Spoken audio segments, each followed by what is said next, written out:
as always, is Mitch and Deyton, playing our ever-lovable Burster, who likes to burn everything to the ground, and the good boy Beethoven, our dog boy supernatural tracker.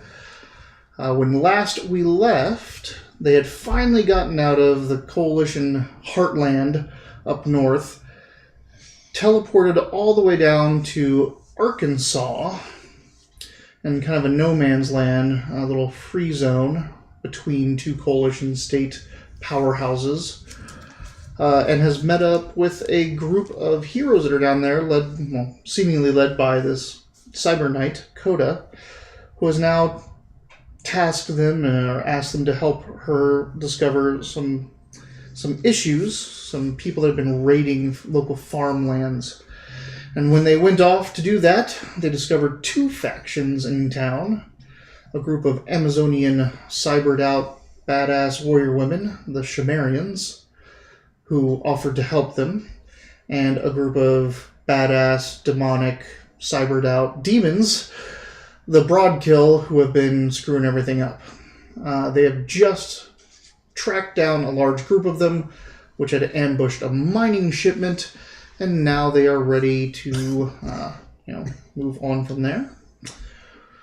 So let's, without further ado, jump right into it.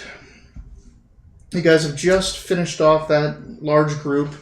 They had a mix of cybered out and non-cybered out Broadkill. The heavy weapons, you've melted the truck with the ore in it. What?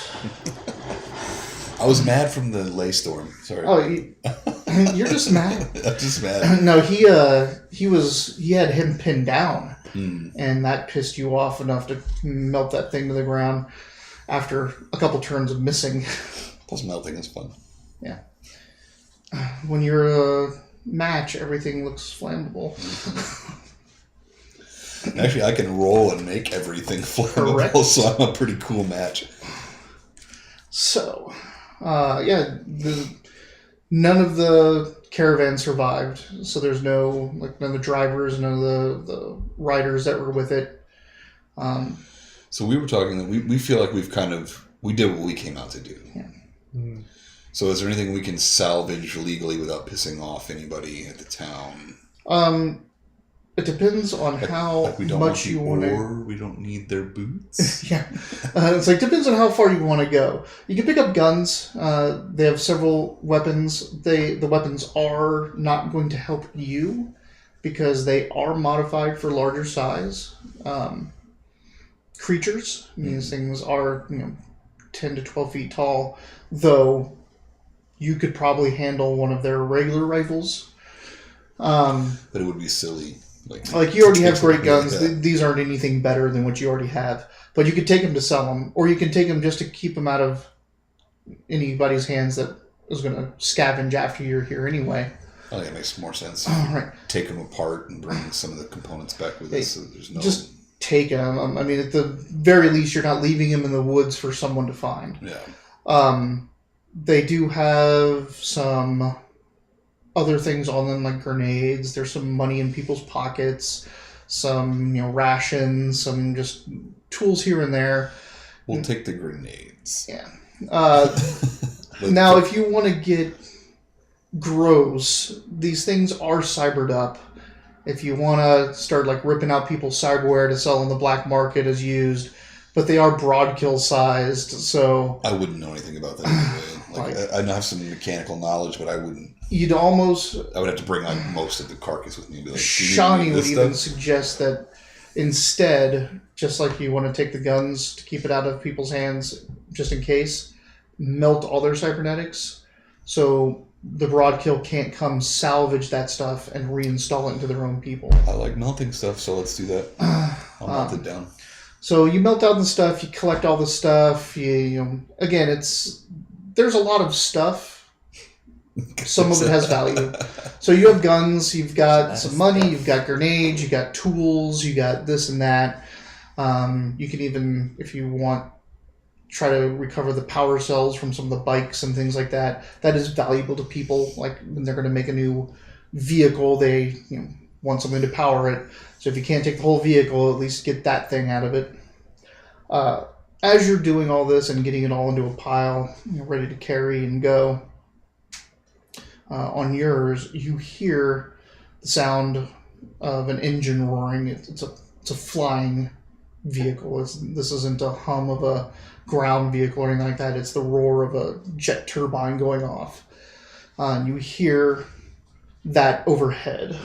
And up above the path, you see... This is not shuffling cards. It's not shuffling cards. You see this thing. So, it's not a Samus, is it? No, it is not a Samus.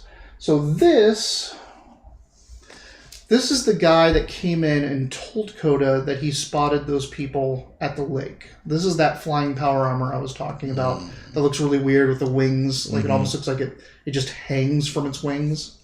It's very like Bumblebee looking design. It's a Triax X10 Predator, is what it is. Just you see it flying around, kind of going back and forth. It's obvious on a search pattern going over the road and the forest that you guys are on. So you're looking back down the road and there's forest on either side of you, so there's a very small clear patch, but you just see this thing hooking back and forth. Is it going back to where the town, or is it's coming towards you? It's coming. So it's like probably coming from that town. But again, it looks exactly like the one that came in and talked to Coda that started this whole kind of thing. Gotcha. So burn it out of this guy. So shoot it, right? That's the right thing to do. Shoot it. Surprised you haven't already obscured the area. Missing obscure area. Yeah. Benny, you need 2 more. Get our bennies out there. So, I assume that you didn't let fires burn, so everything's out. This time I'm doing better. Like it would be more of like a physical heating, the melting. Yeah. Like, but I was just saying, like you had started fires during the battle. No, you put those out. Yeah. It's cleanup time. Right. Yeah. So there's like there's not a whole lot of smoke or anything issuing from there. There's not like anything that's drawing this guy's attention, but he's looking for something. He's looking for someone, something. Probably looking for the caravan. Maybe looking for you. If he had heard you guys were out here. So you're saying like it's been long enough at least that the fires I did create have kind of the smoke has dissipated at least enough that he can tell where it came from. Okay. Yeah. There's no smoke really. I mean, once you kill it all, there's no smoke anymore. Well, we don't know this guy's intentions. Everything's calm at the moment. We can kind of hide and see what he does. It's true. We can just jump into the forest line and... It's easy enough. Let's give it a shot. So you guys grab your stuff, duck into the forest line away from where you had battled, so it's not like he lands and starts investigating the battle and he's going to walk right into you sitting next to corpses and stuff. You dig back in, and sure enough, he comes down and lands right at the back of the vehicle, gives it a quick sweep. You see him looking there. You know enough about power armors to know they have advanced sensor suites and optical and audio and scanners and all that kind of stuff. So it looks like he's just doing a whoop of the area. And you also are smart enough to be far enough away and in enough cover to block those normal suite of sensors and scanners. Then you see him just kind of standing there for a while. And through your bead, something crackles in. Check 1, check. Looking for the newcomers? Looking for the newcomers. Anyone on this channel? Anyone live? And then clicks off after he does it. You'll repeat the message twice if you don't respond to him. I don't hear that. You all have beads. Oh, yeah. I hear that. Sorry. He's the one, like, I pointed at him because he has the most, armor. No, totally. But you guys all have. I would look at you stuff. too. I'd be like, And you guys still have your vehicles, by the way. So you drove your vehicles out there as well. I think it's probably safe to it's just him. respond. Like, it's just one guy.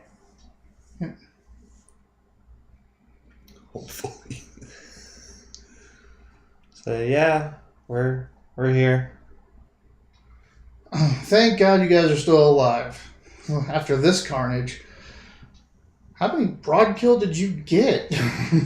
7? 7? 1, 2, 3, 4, 5, 6, 7. Yeah, 7. Yeah, it was at least 7. Mm-hmm. And there was at least like 4 or 5 more that the Shamarians took care of, but so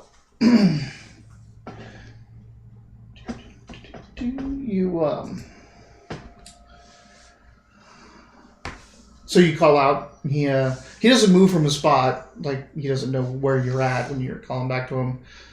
He goes, all right, well, I got great work out in the Broadkill. But I got some bad news. I need to take you back to base camp so you can report what's going on. Or at least Coda asked me to come out here and ask you to come back to base camp. Like, I'm not taking you anywhere. I can't carry you guys. Why is that bad news? Oh, because outing them has started the proverbial fire. You like fire, right? Not the proverbial kind. I like the literal kind. I like all fires except proverbial. Yeah. All right. So yeah, he's just saying that Coda sent him to come get you guys, and she'd like to meet with you again. We're gonna have to go back anyway. I mean, that's planned. Push on from here. So no problem. Like, we'll meet you back. You follow us back. Whatever you got to do. And he'll lead you there. Okay, that sounds better. Yeah. So we don't get lost. Right. We'll walk real slow. You're on my vehicle. You're in vehicles. I'm riding. I can't. But you still don't know how to drive. I don't drive anything. So push the pedal. Get the fuck out of here! All right. Like it's like Star Trek 4 for me. Car. Hello, car. Hello, car. Move, car. Proceed. So you come out with all the stuff. He doesn't bat an eye the fact that you guys were looting or have salvage. Well, at least you can't tell that he bats an eye. He's in a power armor. Cameras look at you. He's like, all right, follow me. And he just takes off and starts hovering down the lane.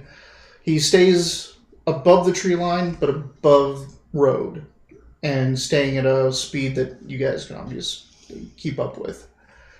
The difference is that you guys get to where like there's a branch off, and you would think you would keep going towards the mining community and then go north because that's where Broilerton was. Before you get to the mining community, he takes a pathway that leads south. So it goes down and meets up with a bigger roadway. It's not like there's no roads really anymore, but this is a very well-worn, wide path. It looks like a lot of stuff traverses this. It would be like a road. Yeah, it's a road in this time. It's not paved. It's not. I'm being a dick. Yeah, it's just like this is a. It would look like, this is a thoroughfare. It looks like a roadway. some sort of path. Yeah, but not paved, not lined, not anything like nice. Gotcha. And that kind of takes you more west and then north. And as you're kind of heading up, you go back up into the foothills of the Ozarks, which you are familiar. Like, this is where Broilerton would have been. Maybe you know a better way, but you still feel off from going back to Broilerton. After a while, you start getting into some pretty thick foothills, ups and downs, round corners and bends. Can I ask him where we're going? Like, what are we doing? You can, sure. Yeah, that's what. So, yeah. Sorry, skinny. What the fuck are we doing? Like, what are we doing? So, I'm taking you back to base. No, it's not in Broilerton. Oh, no, that's just where the bar is everyone hangs out at. Sorry, this is off. This was in a different direction than we expected to head, so. Oh, sorry. Yeah. No, we're taking you back to the castle. So. All right. So. You guys head up. Head up and around. So I've noticed that other streams, and I think I need to do this if I can find room for it. I might have to crop your little area, but they do they'll have an image carousel where they can cycle through character sheets or imagery that's going on in the game. It might be something I need to look into.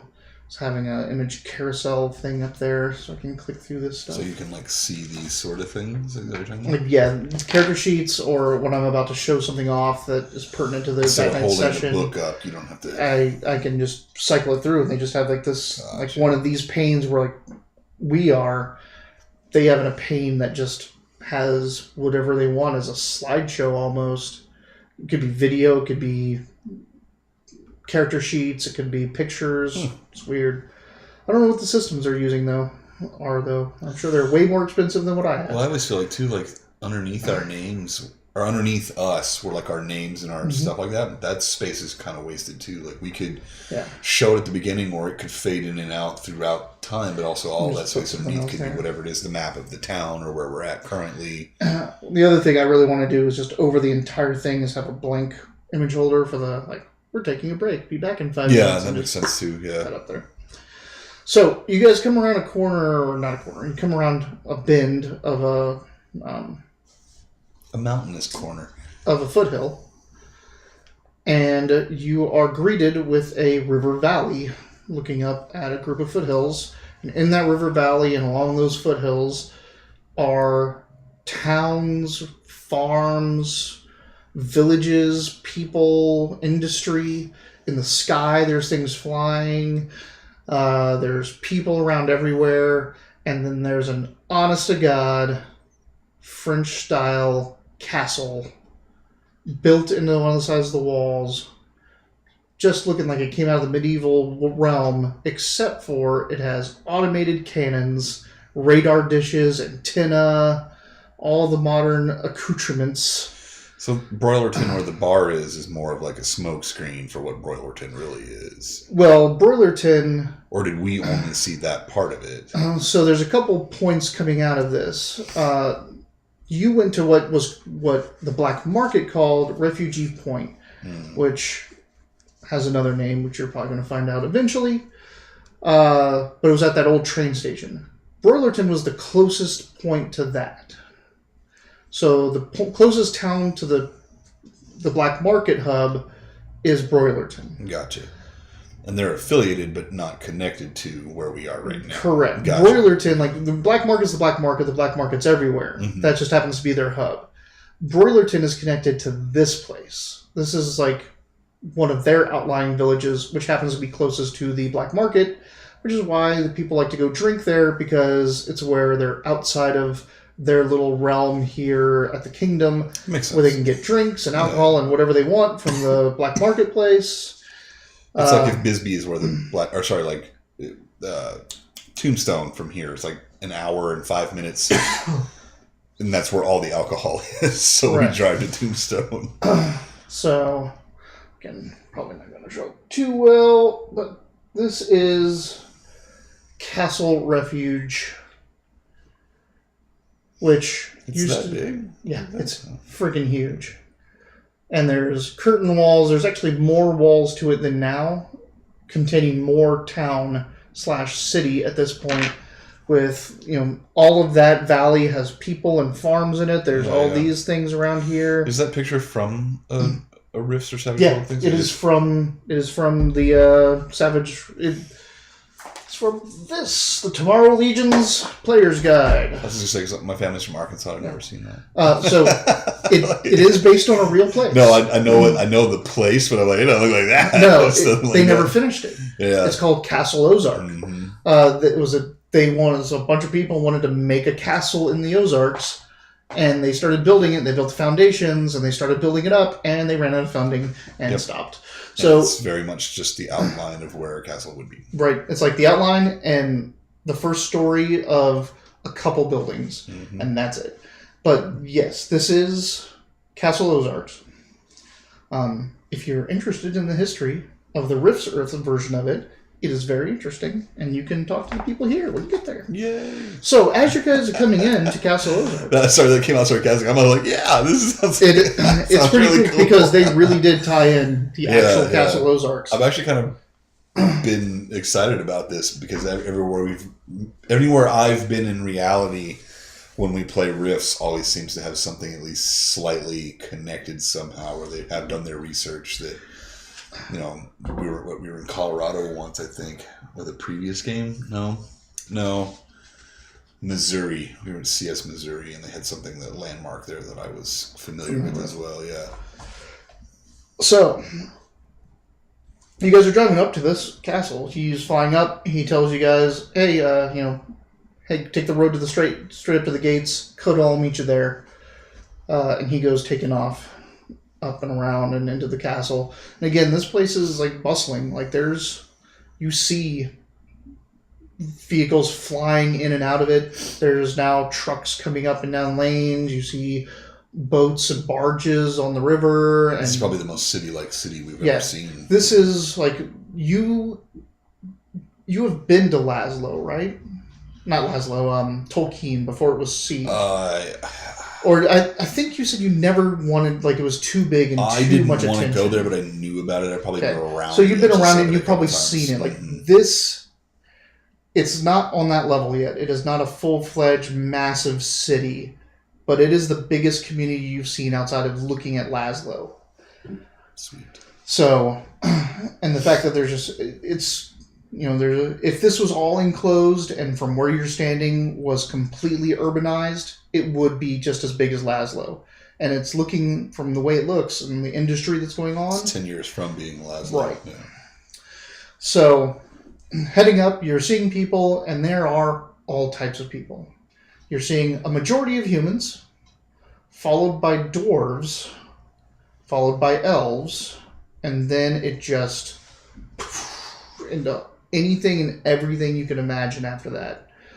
It's fae-like people with gossamer wings. You see this alien that has no mouth, no face, just large black eyes, grayish, dusky skin, and a nice long, like, Vanta black, like, outfit with a couple floaty armor pieces off of it. Like, you'd probably even be able to find some Eagles fans here. You could probably find a couple Eagles fans here.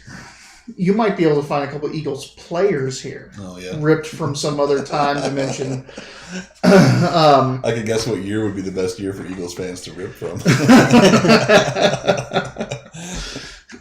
Go Eagles. What happened to Nick Foles? He went to the future. He went to the future. To fight He saved every one of us. Right. He was the new Flash Gordon. Foles! Oh! He saved every one of us. He catches the bomb. Go, Foles, go! Go, Foles, go! I'd like to take the U of A.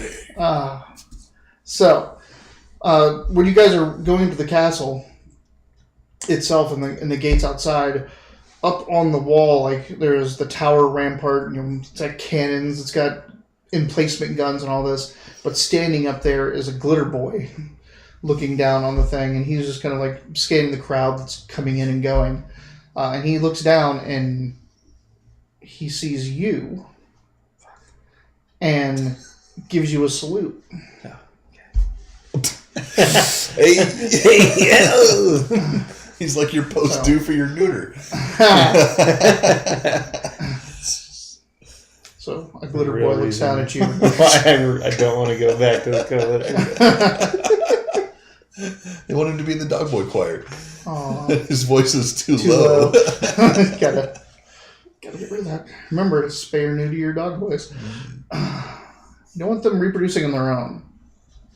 You don't. You want to keep control of them. The future television host Todd Larker. So obviously, out of respect to not knowing what the guy am, I salute him back. Okay. Just be like, all right. You didn't ask who he is or anything? Well, your guide is gone, so I mean, you can ask.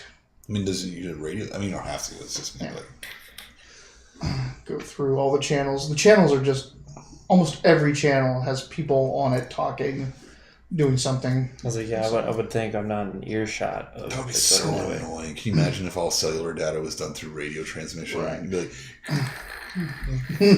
what's your phone number? It's 1401-.03346. I remember super specific. I remember road trips with multiple cars where we all had radios in the cars, And it's like, oh, we're going to be on this frequency, but if other people on that frequency, this is the backup, and then this is the backup, and you get a list of 5 channels that you would cycle through. Well, that's why they kind of glamorize it in Stranger Things, where they get the ham radio and they're all excited. They're like, and they talk, and then they talk again. It would really be like you move the needle so small, just to get to the next channel. Infinitesimally. That's why you can sit there all day and never hit anything in it ever. Sorry, anyway. So that's an aside to radio transmissions. Yeah. So like you guys, just put that as background noise, whatever. So you go up to the gates, and Coda is waiting for you there. And she's talking to other folks. In this, like, as you've gone up to the castle, like, you see parade grounds and training grounds where all kinds of stuff are going on. Power armors, magic users, psychers. You see people training together in, like, you've seen training. You've seen drills. You've seen all that stuff. You've been through it. The Coalition trains in very specific ways. Like, it's normally armored and infantry fighting. It's, if you have infantry fighting with armored or air support, and this is how you fight, and this is that. This stuff is completely unorthodox. This is full conversion Borgs, like, a line of them backed up by a techno wizard with a burster doing support. That's what I was going to ask. Kind of stuff. Do I see any fire anywhere? Yes, like you see at least one other burster. It would be really hard for me to walk away from that because I've never seen another burster before. I might need to say, like, I gotta go talk to a guy about a thing. And you may want to talk to Coda about what this place is, and you're a guest here at the moment, so you may not want to go and interrupt drills. Strangers. I will submit this time. I will follow, but I'm super, like, if we lose that, I'm really mad, like terrier mad. At this point, you're also seeing that, like, when you get up to the castle, everyone has the insignia that pretty much everyone was wearing in some way in Broilerton, like that bar. Like, they all had a badge or insignia, the same thing. They're all wearing that up in here uniformly. Like, so there's guards posted, and they're basically in a uniform armor. Even though there's dwarves, elves, humans, they're in power armors. Not power armors, just modern day armors. Modern day armors are sculpted to look like knights' armor, but they are fully environmentally sealed with sensor suites and radios and all that. They've got guns and melee weapons, like vibro swords, vibro halberds. Bad motherfuckers. It's not even. It's just that there is definitely a medieval feel to this, but it is modernized completely. I don't care. It looks like that metal gets hot like all the other metals. Well, true. That would melt just like anything else. Pretty much walking around going, everything melts. So you walk up, and Coda's, gets off of her steed and approaches you, and like, her steed is also some weird Cimmerian thing, right? No, it's robotic. It's just a robotic horse. Okay, so it looks like she a horse. She is not a Cimmerian. I'm saying that the robotic horse, though, looks like a horse. Like a metal horse, or like a horse? No, just like a metal horse. Okay. Like, it looks like a... It looks like a robot horse. Robot horse. Okay, cool. I'm just making sure. What was that anime, Star Blazers? Remember Star Blazers? Well, I'm thinking more like the new Blade Runner. He has to ask if the dog is real or not. No, it's not. It's not skinned like that. It's a metal horse. It's a metal horse. Okay, cool. I'm just curious for my own, sanity, like what's happening around. Yeah. And she gets off, and like she comes up and like does the shake, like the night shake. Seems very actually relieved to see you again. Glad that you are here and alive and safe. She's like. Honeycomb told me that you had run into some more brood kills, so your hunt was successful. I'm stuck in all again. Oh, he's the boss. Not generally when we're talking to people, but that's fine. Well, you're getting saluted on the way in here, so I defer to your professionalism at this point.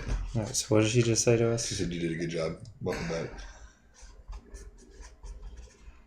Well, thanks. She said that your hunt was successful. She asked if your hunt was successful. She was like, take notes. I was like, it was pretty successful. Ran into some stuff we didn't expect to, but such is life. Where the hell are we right now? Well, this is Castle Refuge. If it was really built, the heyday of Arkansas would be Castle Bud Light. Yeah, right? It was Castle Ozarks when it was back then. So this is Castle Refuge, the home of the Tomorrow Legion. Tomorrow? Not like tomorrow. Not like tomorrow. Tomorrow. Tomorrow Legion. I know you must have many questions, but with the past events being what they are, and the past hours events being what they are, we need to know what you encountered with the Broadkill. We'd probably say like varying degrees of cybernetic enhancement. Some of them obviously had sensor suites. They had weapon augmentations that mess with their bodies a little bit. They were very organized. I don't know if that's normal for Broadkill or not, but they clearly were broken into groups and communicated ulteriorly without us hearing their communications because they fled at times, right? Am I right? Yeah, they did flee. The first they fled at times, and so I would say, as far as like a roving gang of marauders is concerned, they seem very, very well organized and very, very heavy in numbers. I guess they're not afraid. That is disconcerting. What about the Shamarians? Oh, those crybabies that keep running away every time something happens. That's kind of how I feel about the Shamarians. They seem to have their own, I guess, what would you call it? I guess they have their agenda. Yeah, they have their own agenda, their own objectives. You know, that seems when it lines up with us, they help us, but when we do something socially unacceptable or we step on their toes or they kill the thing they're looking at, they seem to just walk away. I don't know if they're looking for more or if they're ignoring us or a combination of both, or they just don't give a shit, but they don't seem too concerned with what's happening. They seem only concerned with themselves and their dealings. They welcomed our help when it meant killing things, but not so much actually. I felt more like they welcomed our help if they got to define the type of help. Yeah. Like if they had said, "Can you help us?" and we were like, "We have rations," they would have walked away. That kind of. Well, we certainly thank you for your putting yourselves at risk to chase them down for us, people you don't even know. You obviously are competent and capable fighters. You've struck a great blow to them. If anything that Honeycomb says is true, you killed at least a dozen or more in your fight. Honeycomb's the fly guy, right? Yeah. Okay. We didn't establish that. Didn't establish that. Honeycomb. What the fuck is this guy anyway? We're like, thanks, Honeycomb. This guy. That's how she's referring to that guy. Mm-hmm. But there's, really, you've done more than enough for us. We know that you were just passing through. So if you need anything from us, if you would like anything, we can help you be on your way, but we could always use more help from capable people as yourself here.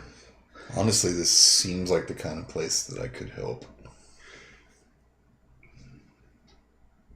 I like the way this place looks. So. They got a castle. It's got guns. Their doggy door is standing height. That's fucking awesome.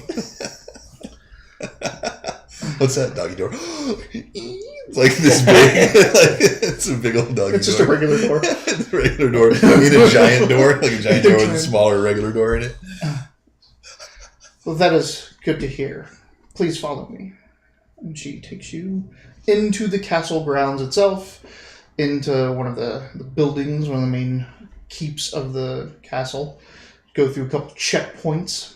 Do you need to go see that burster about a horse? Well, they're already kind of letting me stay, but that's definitely number one. Don't get me wrong. You head They into also might have a library too. So. Yeah. You head into a office. The office is. This is more of a tactical office shared by probably several military strategists or officers of some level. There's a massive table in the middle with... it's a think tank. Yeah, it's full, business is conducted here, but military strategy is created here.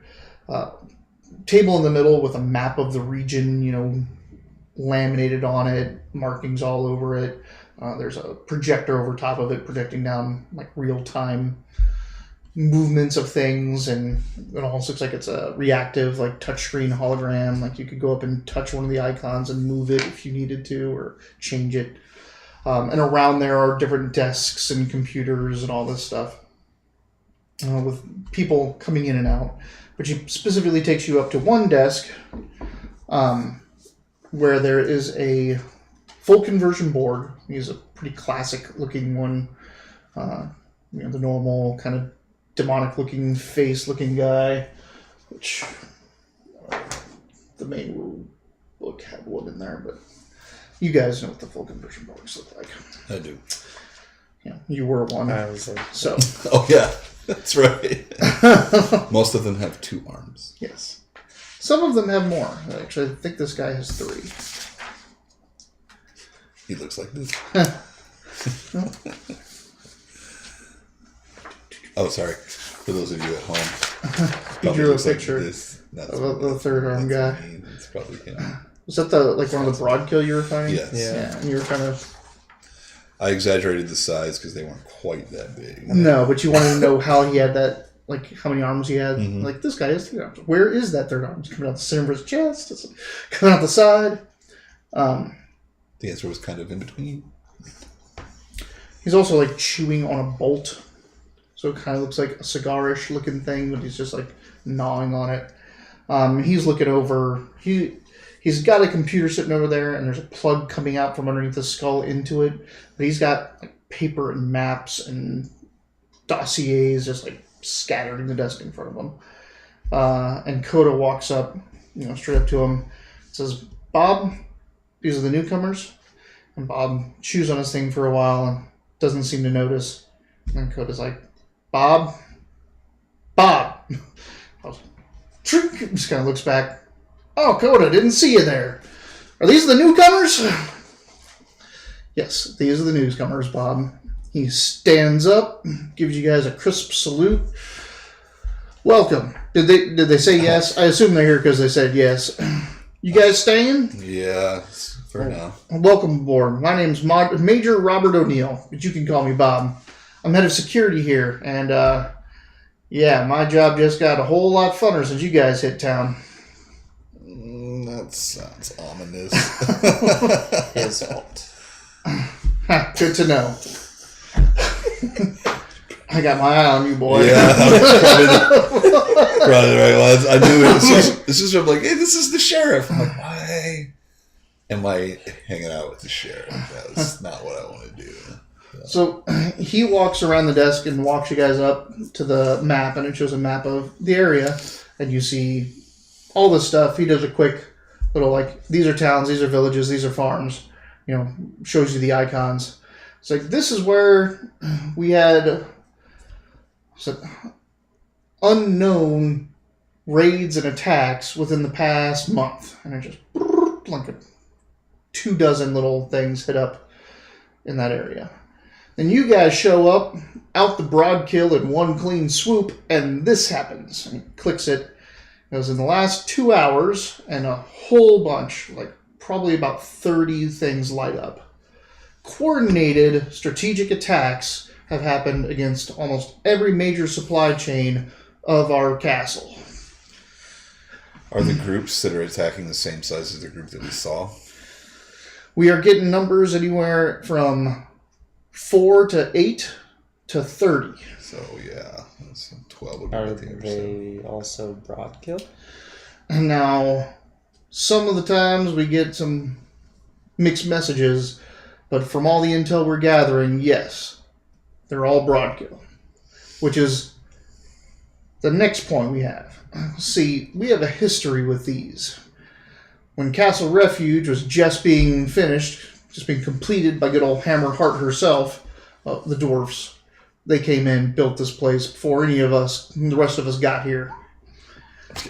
Well, right when they finished, they got sieged by a bunch of broadkill and gargoyles. We haven't seen hide nor hair of any gargoyles. We need to know if they're coming or not.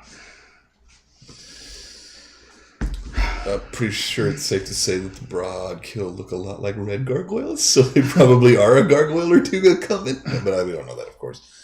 Gargoyles are 4 to 6 feet taller, gray, and have wings. Unless there's just gurgoyles with them, which are the I know. shorter ones without God wings. Damn it. That was like a huge point of contention when we played the first one. Like, garg, you know, like, it's garg this time. I'm like, damn it, gargoyle this time. And gargoyle lights. So so this intensity that's just happened, this like 30 or 40 attacks, this is like in the last 6 or 8 hours? Yeah, this happened pretty much immediately after you guys forced that one group to run. Once they got beaten, got spotted, I guess they put in phase 2 right into action. They were all well and fine hitting runs when they didn't leave any survivors or witnesses. But you guys had other plans for them. But that means they have other plans for us. Yeah. It sounds like you ought to stop any supply chain going through right now. I mean, that's not my spot to say that at all. But Oh, yeah, we put good thinking. We put a thing out to everyone needs to keep their own safe right now. Bundle up. But those villages out there, they rely on us for protection. So, is there someplace specifically that's the most hit, the heaviest affected? So, are you looking at the map trying to figure that out? Mm-hmm. Investigation. Dang it. Oh. That would be my investigation. Notice? Is that what? Do you have investigation? I don't have investigation. You don't investigation. Damn it. So it's a D4 minus 2. Yep. Get a D6. Hey. Oh, what? No. Did you get both of them? Yeah. Nice. That's so 16 minus 2 out of 14 on my investigation. So you look down, like you have this thought in your head, like, okay, where's the biggest concentration? I all of a sudden know how to do this. I'm like, look like they all be attacking there. You're looking, and everything seems to be spread out pretty well. But then you notice the inverse. You notice that there's about 4 or 5 towns in this one area that weren't hit. And like looking at how everything else was dispersed, there should be no reason that these ones right in this little corridor weren't hit. So I'd probably point that out, but what do you make of this? This area here seems underserved by attack. Kind of looks down and is like, well, we were looking for concentrations and we didn't see any, but... You probably only rolled a 9. Yeah, we didn't think about getting ignored. At this point, this fragrance hits your nostrils, and you're immediately like... Beethoven! No. It is good. It is pleasant. It is... it makes you think of happier times with pleasant women. And this woman thing comes in, obviously a DB. She has owl-like features, like very, very large eyes. Kind of small feathers coming off of her hair, wings. But she is elegant and alluring to just about all of you. Bird person mixed with a Powerpuff Girl. Yeah. Don't get lost in her hooters. And she strides up and says, "Have you made something of it yet, Bob?" Says, Elle. Of course you're here. Her name's Al. Elle. Al. Al. Yeah. Can't tell if it's like L or Al. So I'm saying Al. Al. What? That's not my name. She turns to you. She's like, "Of course. I've heard they said yes." And she turns to you and says, "I am Elle of Owls." She said to you? To you. Oh, to us. I am head of the specialist teams and operations. You'll be reporting to me. Oh, we work for special operations now? Well, you are a very, very effective team. I wouldn't want to break you up and just throw you into our battalions, unless that's what you were looking for. That's not really what we agreed to. I would think not. Does Al stand for something, or is it just because of how you look? No, it is. Boy, Jesus Christ! It is -2 charisma. You look funny. It is because of where I am from. God. But very astute of you. Very astute. That's an excellent observation. You weird-looking owl fuck. All right. Jeez, So I'm assuming that what I'm learning now is that your offer to stay comes with stipulation. Oh, well. No one explained any of that to us. They just asked us if we would like to stay on. There obviously is no obligation by you to fight for us. If you want to become farmers or masons or engineers, you're welcome to look at any vocation. We just ask that you do work if you stay here. Librarians. What's it? Yeah, I said that already. Seeing as your I probably don't work well around books. effectiveness so far in helping us out this threat, we would assume that you would at least stay together as a combat team until we sort this out. That's fine. We just haven't been asked that, so... I apologize. This is a troubling time for all of us here. As the last time the Broadkill were seen in these numbers, it almost wiped us all out. But not in that area there. I noticed that really deeply earlier. She looks down with her wide eyes. One eye looks at it. Yeah. But no, she's facing the other way. Her head just goes all the way around and looks down at it. She could look at you in the eyes while doing doggy style. I'd be like, just close my eyes, I guess. So like, that is perplexing. Why would they leave places alone? She brings up some information about what those places are. Like 3 of them are farmland. 1 of them is a mine. A couple others have just, orchards, or they produce cloth and other goods. Is there ley energy in that area? Oh, God, I completely forgot to tell you guys. Thanks for bringing that up. You are on a ley line, but it's really weird. It is, there is some muffling to your senses, and when you're coming up here, there's magic everywhere. People are magical, the buildings are magical, the gear is all magical. But this ley line that's going through here is not overwhelming your senses. It's not raw. You think It's artificial. And you're feeling it, and it's not just flooding you with energy. You feel that you could reach out and tap it if you wanted to, but it's not just going, here, have energy. So you're thinking that at some point it is it is being tapped, it is being used. It is being used to such a degree. Oh, so the line is being drawn so deeply that we would have to specifically ask to get some of it. Yeah, you'd have to you don't have to ask. No, I mean, but I would have you'd to have to concentrate get it. to get it. Yeah. So it's not just running rampant and blowing out your senses, but that it is being, there's so much use of it that it's kind of subsided down. So it's there. You're not taking fatigue from it. It's not overwhelming your senses. It will, it kind of is like the constant background smell that will affect. You won't get the +2 if you were in here doing stuff. But so is there? So that would go with my question. But, does there appear like does that area seem to have ley energy in it? She's like, yes, the castle's own ley line runs right through that mountain. That might. Maybe they're not. I don't know. I mean, that obviously has something to do with it. I don't want to speculate what it is. My guess would be that they don't want to attack their own tapping sites. That they might already be drawing from that area. There's a mine here for iron and other precious metals, and a quarry over here taking stone from the side of the mountain.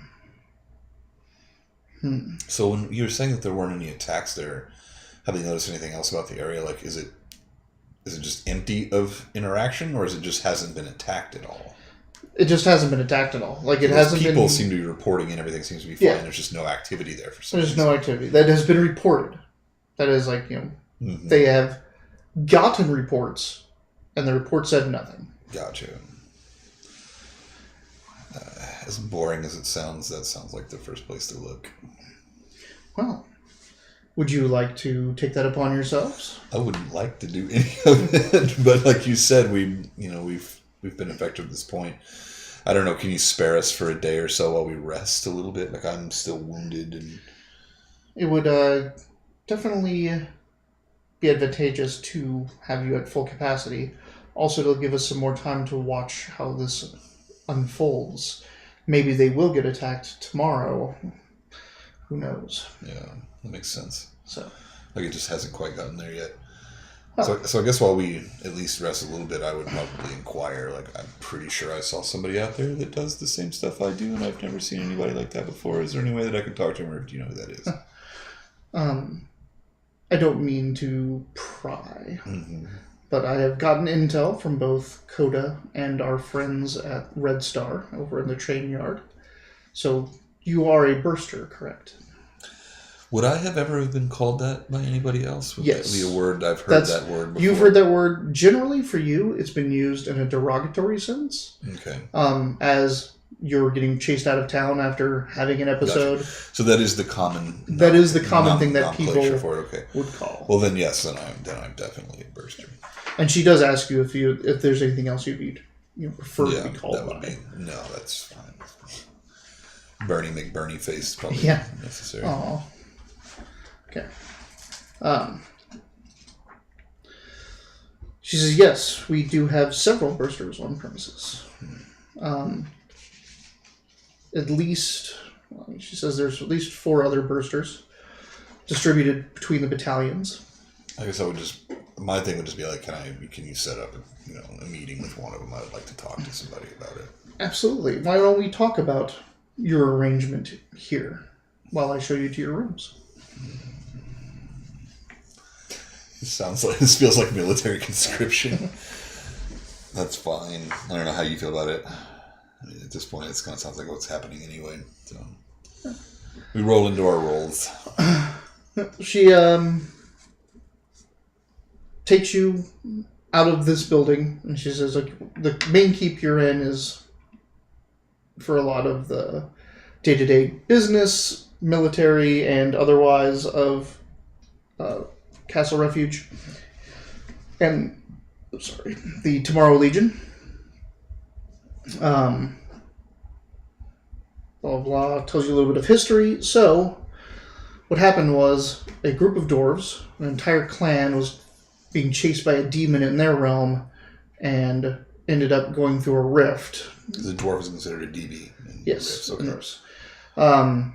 So the dwarves of the Hammerheart clan and their entourage came through, were set upon by all manner of everything here, hunted down, killed, chased, all kinds of stuff, until they happened upon the foundations the Ozark Castle. Of the Castle Ozark, and seeing that the foundations were good and that there wasn't anything killing them, and scouting out the land around with the river and the valleys and all the plentiful stuff around them, they decided to settle here and build this castle.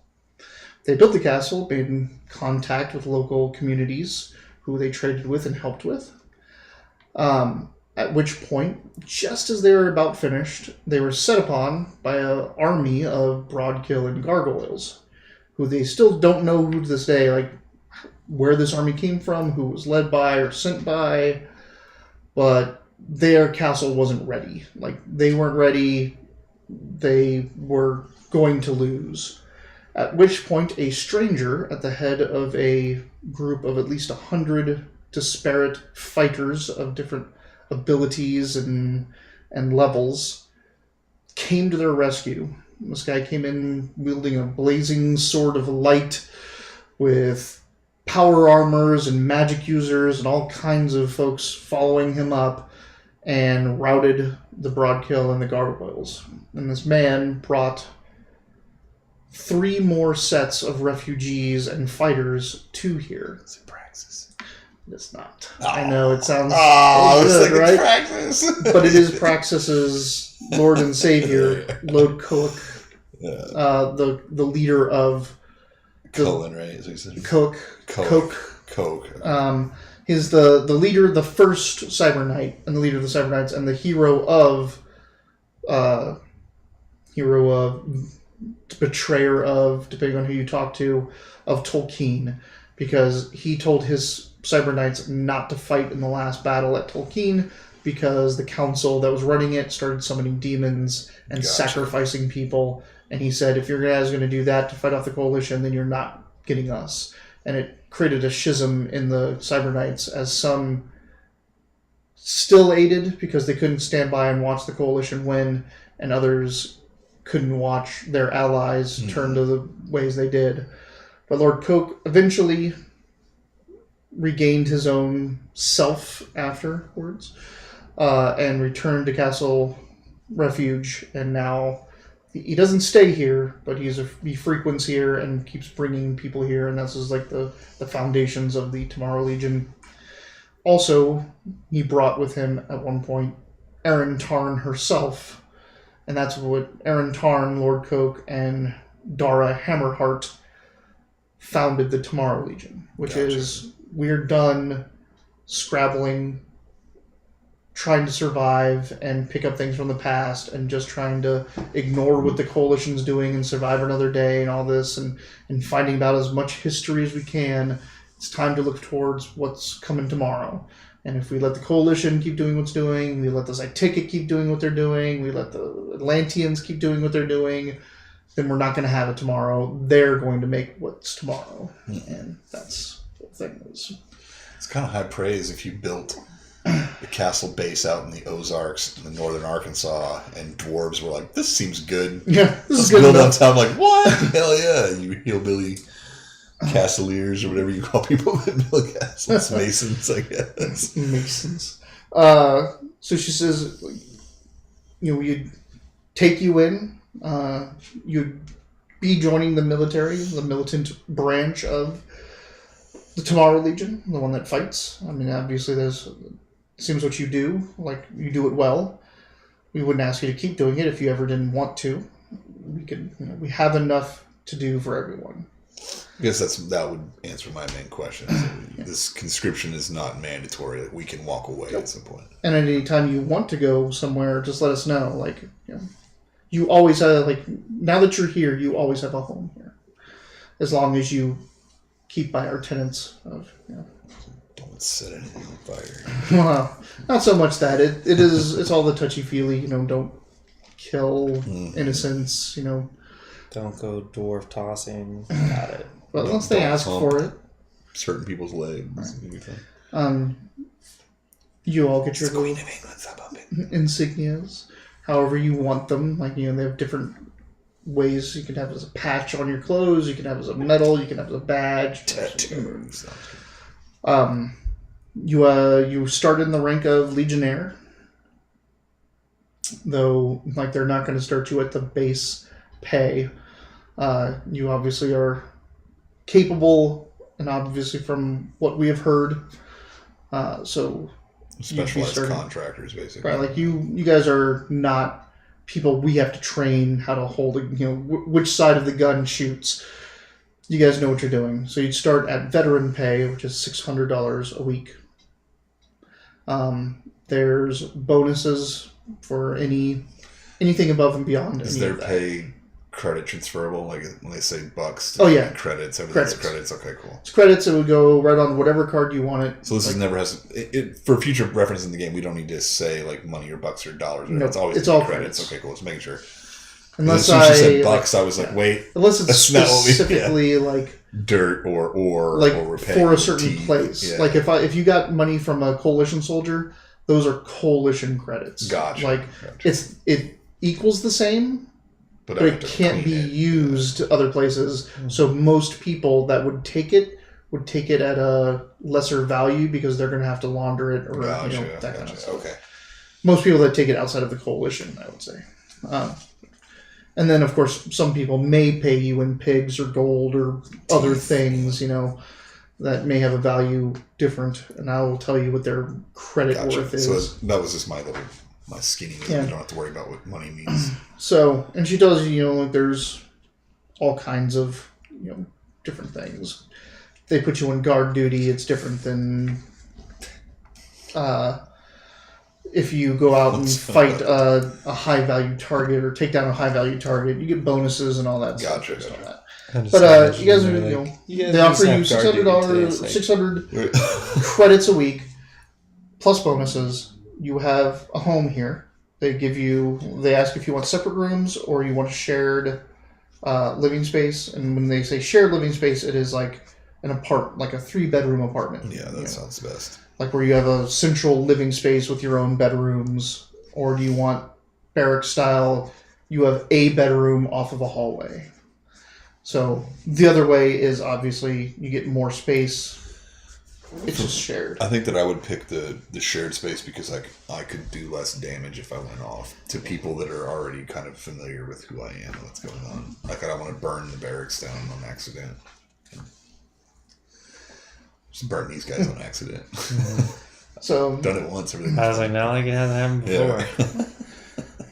Taking you up into the living tower, they find a space that's 3 bedrooms. It's like 3 bedrooms off of a nice big living room with a kitchen, and you have all the stuff you want in there or need. It has all the basics. I mean, they don't just give you high-end whatevers. Shani is cool with all this, right? Yep. She's just like, I've run with you guys enough that this seems good. No one's tried to rape her yet, so so far so good. She... After like that one time, that was not like that. I was asleep, it was all you. I was just humping your leg. Just a quick hump. That's a pretty big lipstick. Little midnight sneak. Midnight sneak. That moment when you find out what level of rapist all your friends are. What level of rape? Just a tiny bit of rapey. only rape very rarely. No.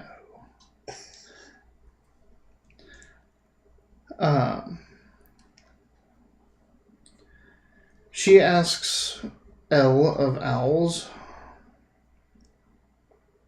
L of Owls asks us something. No. Shani asks L of Owls something in Draconic, so only you know what she's saying. And she asks if there are any Chenku here. And you don't know what a Chenku is. Actually, you might. Let you roll. Let you roll an intelligence. A smarts. What were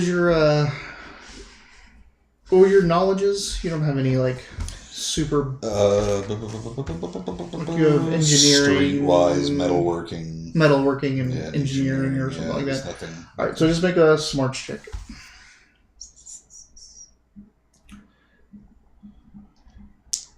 That's a 12.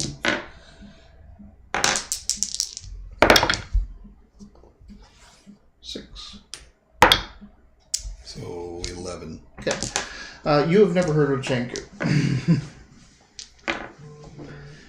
You are sure that you have never heard of Chenku. You're very positive you've never heard that name before. And L replies that they do have one that resides in the area, and she asks if she can make if Elle can accommodate her in making an appointment with the chain crew. So your brother's blowing us up. I know, what the hell. It's important info. Jesus. So he's asking who the server at Thirsties is. But it doesn't make any sense. The vegan server? Vegan photographer. Is Jen a vegan? She's weird, probably. She hunts. I don't think she's a vegan. I don't know that. Anyway. Screw that. So that is a quick exchange while you guys are going through all this explanation and talk and showing your living spaces and all that. They tell you, she gives you a little, essentially handouts of what all the broadcast channels are for your radios. Your vibrating keyboard is moving the microphone. I can hear it through my skull and the table. So you can know, there's a trade channel, a military channel, general communications, switchboard if you want to get word to certain people, this and that. Makes sense. And yeah, you're given that and a little map of the castle where everything is, not just the castle, but the outlying areas. She's like, we'll keep you appraised of the situation militarily, if those towns get attacked and all that and this and that. Please feel free to rest up, deal with any business that you need to deal with. Do you have any questions? No.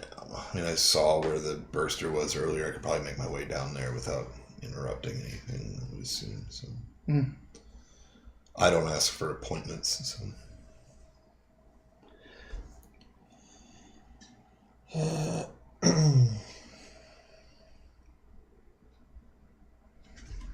Do you have any questions? Is there before you're left on your own? An area where I can maybe supply up with? Yep, she will tell you where the armory is. It's a big spot in the back where you guys bury bones and things. Rubber ball factory. I would probably ask Shani what the Chobari is, what it was. Changku? The Chain coup? Chain coup. What's that funny? It's just because you didn't know what it was. I was like way off board, like chain coup. Chambari? I also thought you were talking about something else because there's a Chobari and a couple other. I think I'm mixing it up with what are the bad guys from the Avengers? The Chitauri. Yeah, I think that's what I got it mixed up with. Changku. Changku. She's like, can I tell you later? Thanks, Shani. It's not something we talk about normally. Are these two still speaking in? No, well, no. You're speaking in American. So I'm kind of fascinated. So I'm going to make my way down to the practice grounds where I saw the burster because that's interesting to me. I've never seen that before, and we seem safe here. So fuck you guys. Do you have any questions of her before she leaves? Of Alabals? Yep. As long as I get shown the armory. Nope. And for you, I just want to know, do we know what the hell we got out of that, what we salvaged from that? Yeah, are you just trading it all in, essentially, for credits? Oh, are you dragging that stuff down to the armory? Well... Yeah, buddy, you should do that, because that's all you do. Yeah, there we go. Cool. Well, I heard we got grenades from it. I tend to use grenades. I don't know if they're usable grenades for me. They are hand grenades. They won't go into your launchers, so... That's all I need to know. Plus, their broad kill grenades are like this. They're like footballs. They are a different setup than. Like pull a pin out. I do have throwing. I mean, yeah, you can throw them. They're. Do you have lobbing? Well, he's almost as tall as them. Oh, I know. I'm just. But no, they are in a configuration. They're not much bigger than a normal grenade, but they're in a configuration that it's not like they have to pull a little pin they're like a pop off type thing where and they throw them. It's just a weird, awkward. Like for you, you'd have to like hold it in two hands to pop the thing and pull it back and throw those. Well, yeah, in that case, pretty much anything we have, like we pointed out where I can go, like trade this in for some credits or whatever. All right. I mean, you can do all that at the armory. They'll take. Cool. Or like you can. There's the armory. We'll trade in any salvage that's weaponry and all that kind of stuff. Or there is a marketplace down in the castle grounds that is free market, like black market, if you want to try your hand there. I was gonna say it might actually be nice for once and not have to bother with that shit. Just give it to one source and done with it. Yeah. Armory will have other stuff. And we're healed up and stuff. Yep. Healed up, all of your PPE, all that fun stuff. PP was good. I just had some injuries. Or ISP, I should say, for you. I get that mixed up a lot. Yeah, because it's weird because the magic users use potential psychic energy, and the psychics used inner strength points. Yeah. Like, why don't you use the potential psychic energy? I don't know. Use my internet service provider for my power. So. Instead of the personal protective eyewear. Wow. Some construction jargon right there. Mm-hmm. Huh. Who wants to go first? Go to the bathroom, you go first. Okay. Going to the armory. So you head down to the armory. The armory is behind large vault doors and pass a couple checks to get in. Since you're new, they kind of stop you here and there to call for approvals and this and that. But you walk in down there, it's obviously you can't get access to everything like on walls and stuff like that. A lot of standard stuff is kind of out and about. But for the bigger stuff and the ordnance and things like that, that's all in secure rooms. So you have to deal with the counter, which is a big counter with a big bulletproof armory glass and all that stuff. Mm-hmm. With a dwarf standing behind it who's all cybered out. What can I do for you?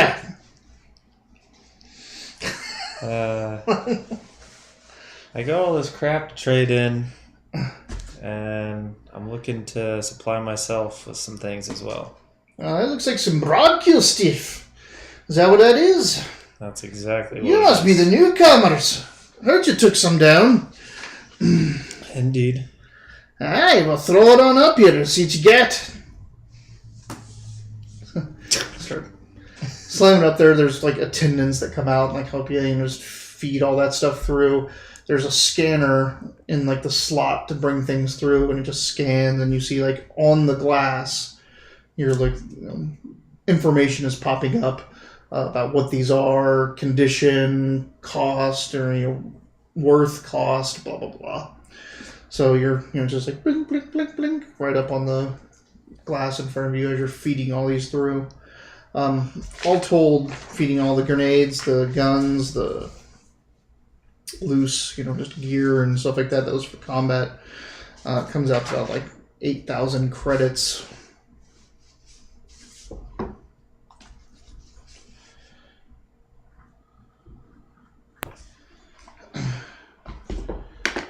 What you looking for?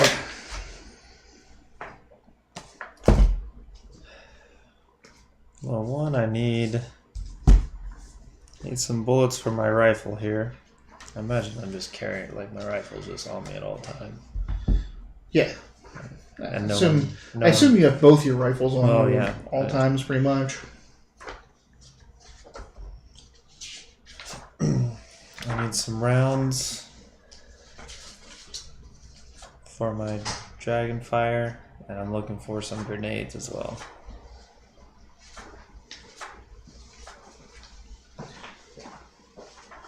Does it have reloads in here?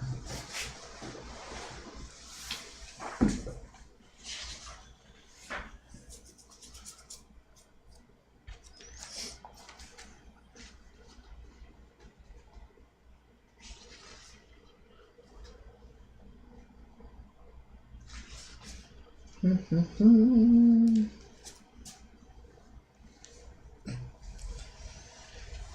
say this could be funny when like we're splitting up the party, but it's like, oh, we're in a safe area, like it shouldn't really matter. Also, you'd be like, all of a sudden a gargoyle attacks. You're by yourself since you want to talk to a burster. Oh. Wow. I did not realize that. Uh-oh, it'll be like fundamental game rule.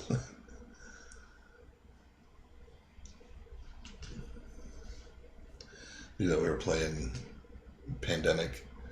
And we played like 3 months. We were on the 4th month, and I was like, "Oh, we've done this completely wrong since the beginning." Then it says like, you know, if you miss a rule or whatever, move on. And I was like, okay. When we implemented the new rule, it was much more difficult. Or I was like, okay, this makes a lot more sense like this. So, this is about Eclipse, which go into your guns to power them. So, pistol, use short Eclipse, which cost 5,000 credits each, and 1,500 to recharge. Fuck. Anything larger, such as rifles, use long Eclipse, costing 8,000 credits and 2,500 to recharge. You are getting recharges at half. So, Nice. 1,250 for the rifles. Okay. So, how many did you go through? Do you know? I don't even think I went through one full mag. Okay. So we'll take 1,250 off the 8,000 that you just got into trade. That I do not skinny to anyone else that I got 8,000.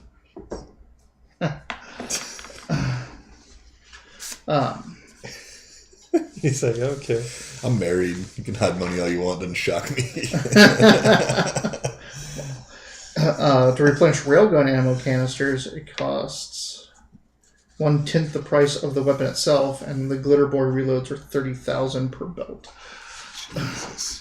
So, see, it's one of the money sinks of the game. See, one of the reducing factors for picking glitter boy as a class. Oh yeah, gotta find that shit. Yeah, as your OC, if you're glitter boy, then it's high money or quick extraction, that kind of stuff. Yeah, and every point of damage you take is repairs that you have to do on that thing. Yeah. All right, now what are you looking for? Grenades. Granadas. All right. We got armor-piercing, fragmentation, high explosive, and plasma. Do they have Kongs in the future? Kongs? Those big rubber toys for guns. Yeah, probably. Get a couple of those. Who's good boy? He's a good boy. 17.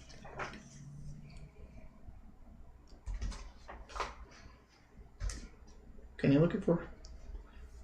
What are the prices of such things? Armor piercing is 700. Fragmentation is 550. High explosive is 750, and plasma is 1,800. That's each.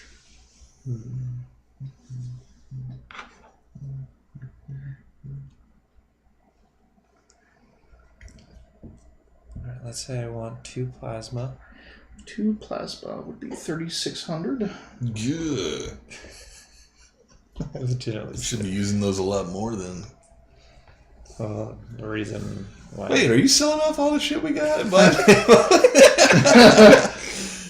Yes, he is. I got it. That's fine. I don't that's just funny. Where he's like, I don't tell them I got them. It doesn't matter. And I'm like, wait a minute. This is a salvage operation. And AP was 700 per? Armor piercing is 700. I think I want 4 of those. 2,800.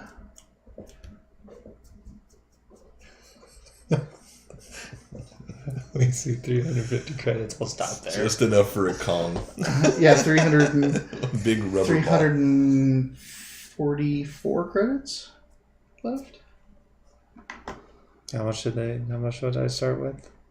Oh, I screwed up. Hold on. I was like, if I started with even 8,000. Should be 1250 minus 36 minus 28 should be 350. 350, yes. I had a problem that a lot of people have with my zeros is I took a shortcut at the end and it looked like a 6. So you get 7,650 is what you have spent so far out of your 8,000. I'll take the other 350. It's the French 7 because my 1s and my 2s start looking like 7s when I get crazy. I always do I find myself doing it with Z's sometimes too. I do it with Z as well because it's the same thing. It might look like a 7, might look like a 2. My 2 7s and Z's all look enough alike that I'm like, all right, it's time for the French version. Let's do it. So you're taking the 350. I mean, you can keep buying stuff with your own money. You just used everything you had traded in to the armory.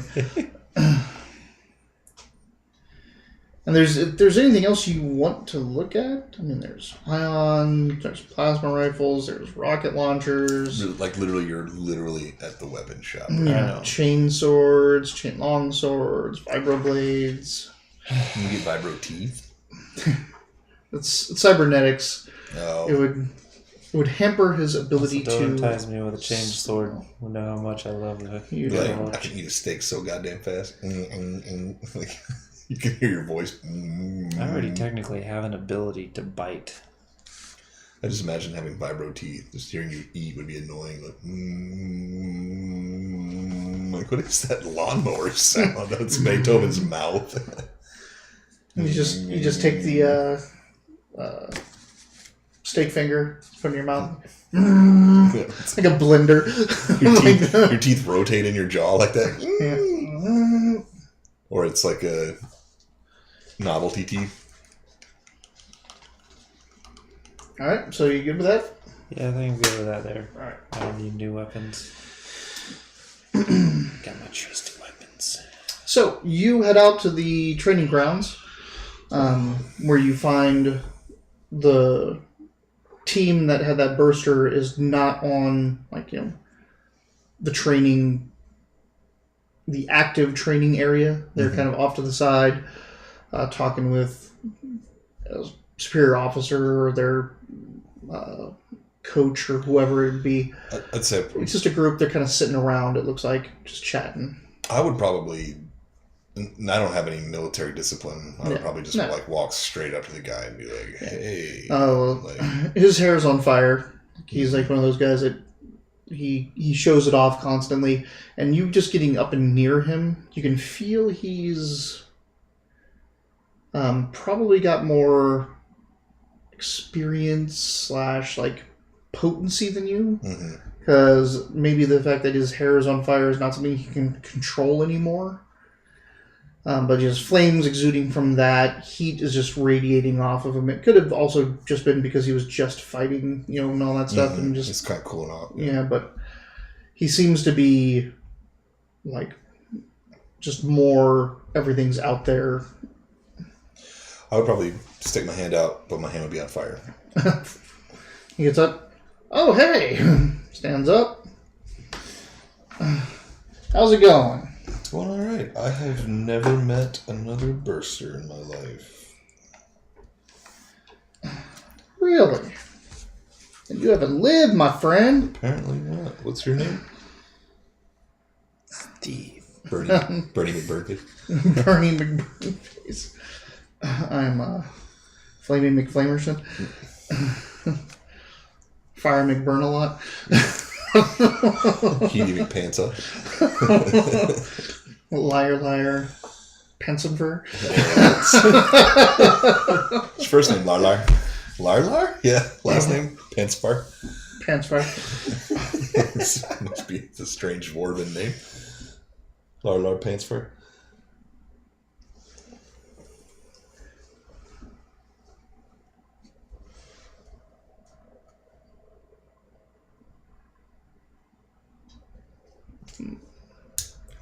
So before we get his name, whatever, I wouldn't, me as not actually being a burster in real life, I think that Iggy would have lots of, little questions, hey, what's that, left? This would be basic stuff that you'd want to talk to about someone that knows what they're doing. So without getting into super detail or really being like, where does the fire come from? Like, you know, like, what is that, like, leftover feeling that I have? Why do I have trouble controlling it? You know, like, basic little stuff. Like, hey, one time I blew up. Is that something I should be worried about again? I mean, do I need to be specific about my questions to this person? Or can I just say we have, like, a general discussion about kind of, like, physicalities of being a burster and, like... No, that's fine. His name is Danny Fintz. Okay. Wait. This blank state here.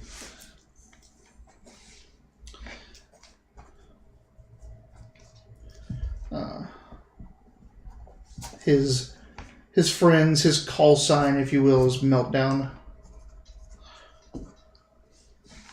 That's good. And yeah, he pretty much this is the first time you've ever talked to something like you, so it's like that real come to Jesus style moment that you find that you're not just crazy or an anomaly or an aberration of this world that it would be very soothing, especially for someone who's been running from it his whole life. Like, oh no, like that's completely normal. This is I do this all the time. This and that, blowing up. Yeah, you have to worry about that. Like it's hard to keep close to anybody, right? Like you got friends all around you, but everyone is so flammable. Some more than others. Because then you get. I break down. Like I probably set my dog on fire. Yeah, you get pinned into a corner. They're just asking for you to blow yourself up in half the world. So I guess after I spent some time really, like, at least getting some stuff off my chest, like, oh, does this happen? Does that happen? Blah, blah, blah, blah. And I probably would ask him, like, is there anything, like, maybe if we've shared a little bit about, like, where I'm at, like, capability-wise, like, I can do this, I can do that, I can turn these things off, I can turn things off. Can I specifically ask him for information that he can impart on me? Like, can I be like, hey, any advice for someone who blows up every so often or anything like that? Or is that too specific of a... No. He'll give you pointers, especially since he is in a military unit. He's in a group that fights together, and so he has to be in a lot more control with his fire. And he says, like, hey, start now. Like, now that you've talked to me, and I know you can run with people, and you've tried to keep your flames away from them. Start learning now how to control the shapes of your flames. Okay. It's really, really hard. It's taxing. It'll take you years to perfect. But here, let me show you something. That's what I was going to say. For me, the rest of the day would be spent doing this. Even when he was done showing me stuff, I'd be in the practice yard. So this would kill the day for me. And he goes over and he talks to his guys, and they all run out, and they single file, like there's fake cover, essentially. There's, because this is where you do drills. So his group, like, just, it's cover. They just, 1. He walks up behind them all, and he flames up and puts a cone of burst down the line. Like, to you, he just incinerated his entire team. And then when it clears, they're all just standing in place. I mean, there's heat coming off them. That shit. Stand still. There's heat coming off them, obviously. Yeah. But you can see the scorch marks where he left holes in his cone. Gotcha. For each one.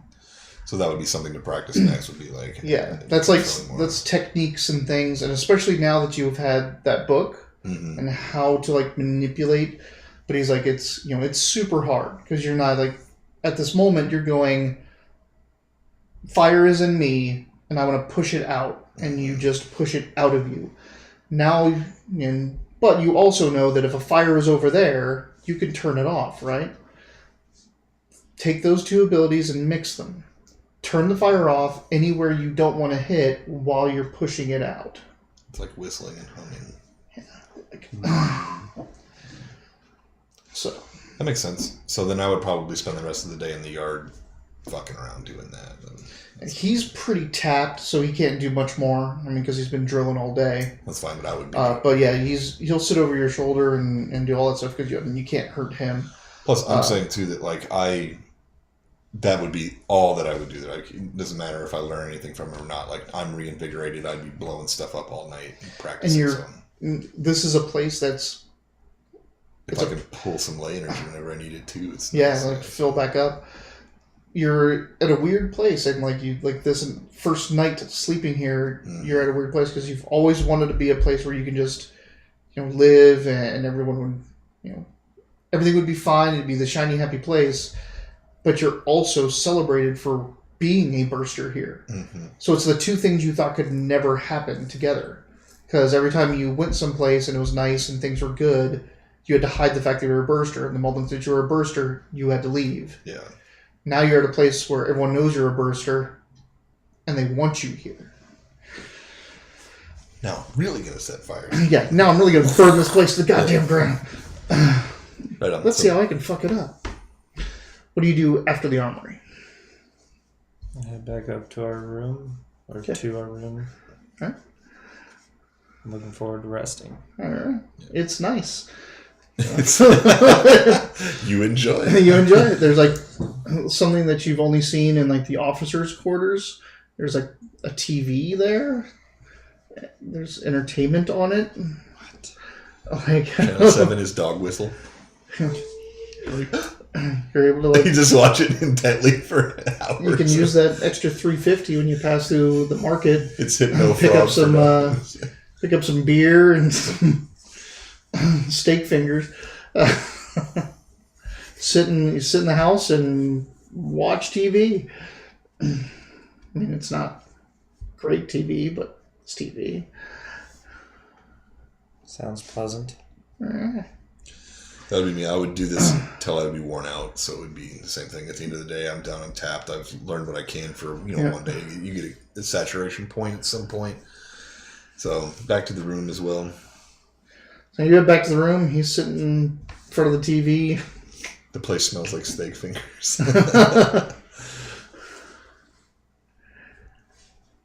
Just hang out till it's time to go to bed. Like I said, I would have worn myself down, so I'm ready for bed. Absolutely. I guess I wouldn't say out of ISP or anything, but that was pretty crazy. I'd be burned up and you're tired and excited, exhausted, kid's birthday party, overheated. Kind of thing. There's some beer if you want one. Yeah.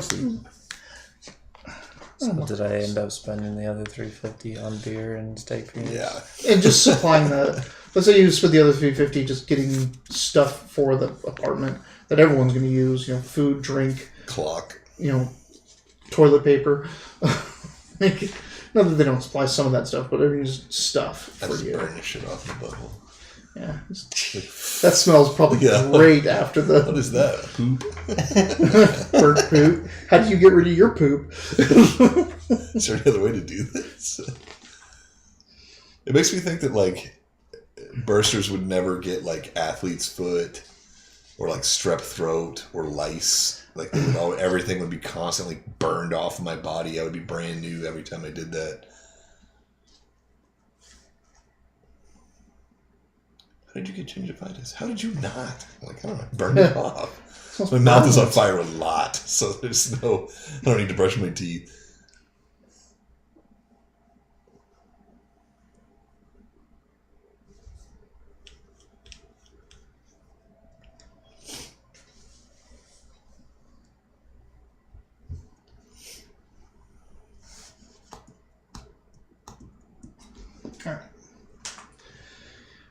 You guys wake up in the morning. Ooh, I was worried about that. Yeah. You'd be surprised about Oh, you don't. How many of my groups look at me, waiting for me to tell them that they wake up? Right. Did we? Yeah.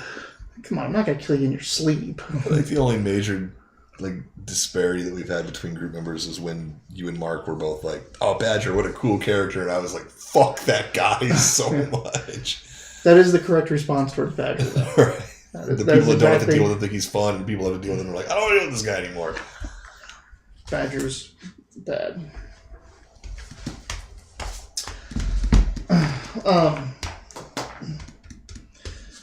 In your room, there's up on the TV screen, essentially, there's a little message icon. It's Legionnaire's mission briefing or briefing for the day, essentially. That just goes through happenings of the night. There were more broadkill attacks. You see up on the map deployments of the specialist teams to go out and protect. They're being conservative. They're trying to keep as many troops, at the castle as possible, because obviously this could just all be a diversionary tactic to get as many people away from the castle as possible. Still nothing in that little corridor. You guys get a follow-up notification that your mission assignment is ready when you are. So specifically for us, that was especially a message for you. It was because it has that mining town tagged and the quarry tagged, and it's got your assignment, your number of your team assigned to it, and it just says whenever you're ready, that's ready to go for you. That'd be so fucking annoying. Like watching TV in the morning and the news is on, and I'm in the right corner, it's don't forget to pick up donuts. It's your day to bring food to work. Son of a bitch, I can't walk away from this thing. Yeah, it's not always there. It's just you read it, now you minimize it goes away.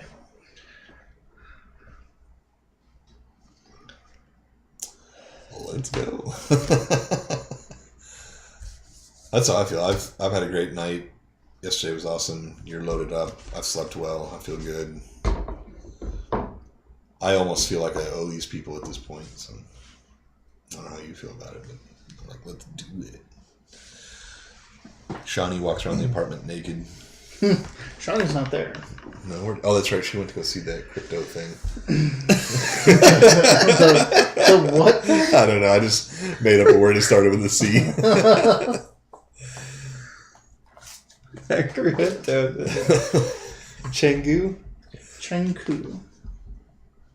Yes, the Chengku. I was like, yeah, my thought process be well, we agreed to do this. It's not going to get done by just sitting here. Though I do like steak fingers. I do. It's funny. Every time we play this game, I'm like, I don't want steak fingers. We were sitting at Thirsty's earlier when I first got there, and he's like, oh, it sounds good, Lucky Wishbone. I'm like, stop it. We can do that right now. Are they on Grubhub yet? Are they on Grubhub or Uber Eats? No, I'm going to call them and be like... They're probably on DoorDash, but DoorDash is weird. Yeah, they're not on Uber Eats. I told her, I was like, if they were, I'd be ordering that right now. That'd be bad. We'd be eating so much soggy garlic toast.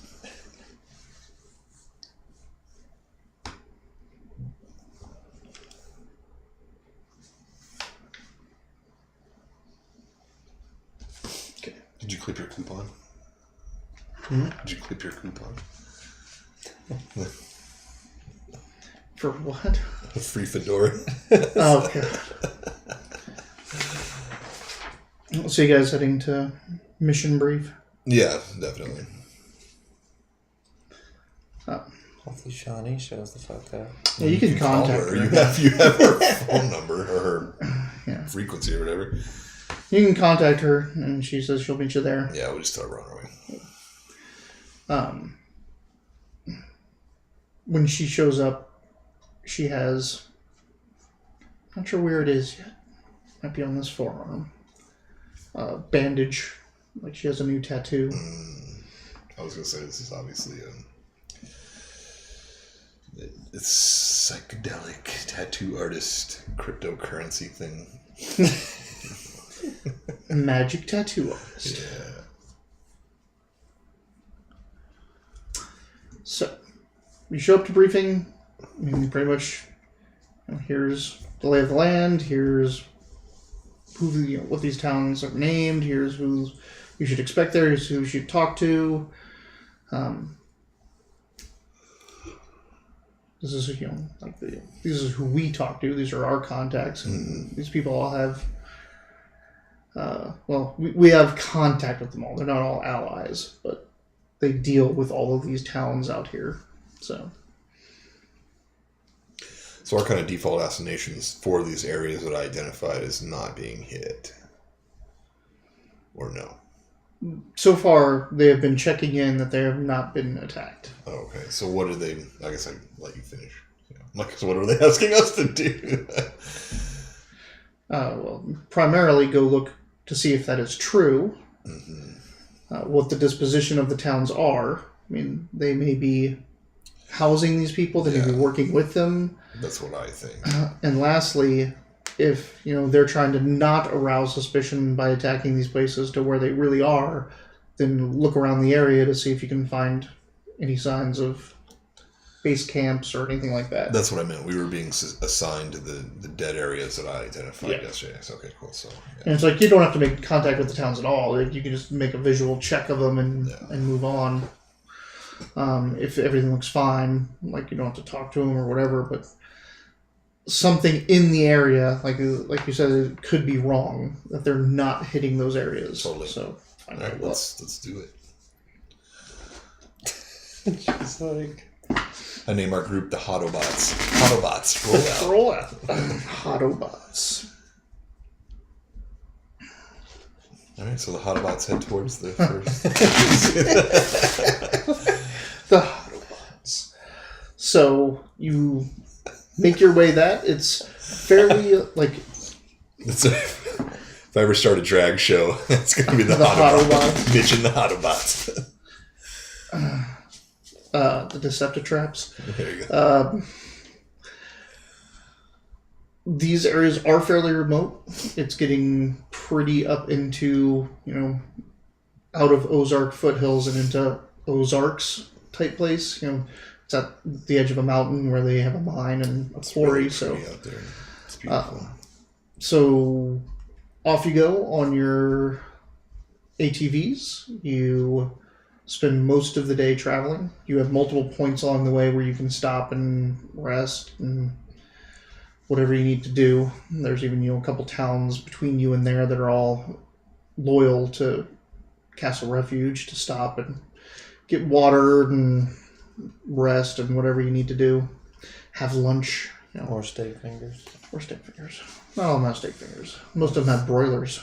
Yeah, I was just saying, it sounds like this is chicken country at this point. Country. Yeah.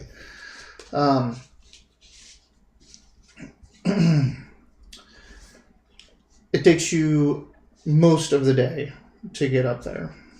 So by the time you're getting into the area and driving up the areas that are accessible, because there's not a whole lot of really great roads or paths, up in this area. The sun it's not setting, but it's getting low. Which one are you going to go to first, the mine or the quarry? And that's if you're going there at all, or just kind of want to, head up the mountain, or... I'd probably want to go to the quarry first, because that's easier to survey. Like, we could look around, no big deal. The mine we might have to go into, and that sort of thing's a little more complicated. So let's start at the quarry. All right. The quarry is in a more roundabout area than the mine. So by the time you do get to that area, it is sunset. But as you're getting up there, you see, the sheets and squared off walls of, where they've quarried out this area.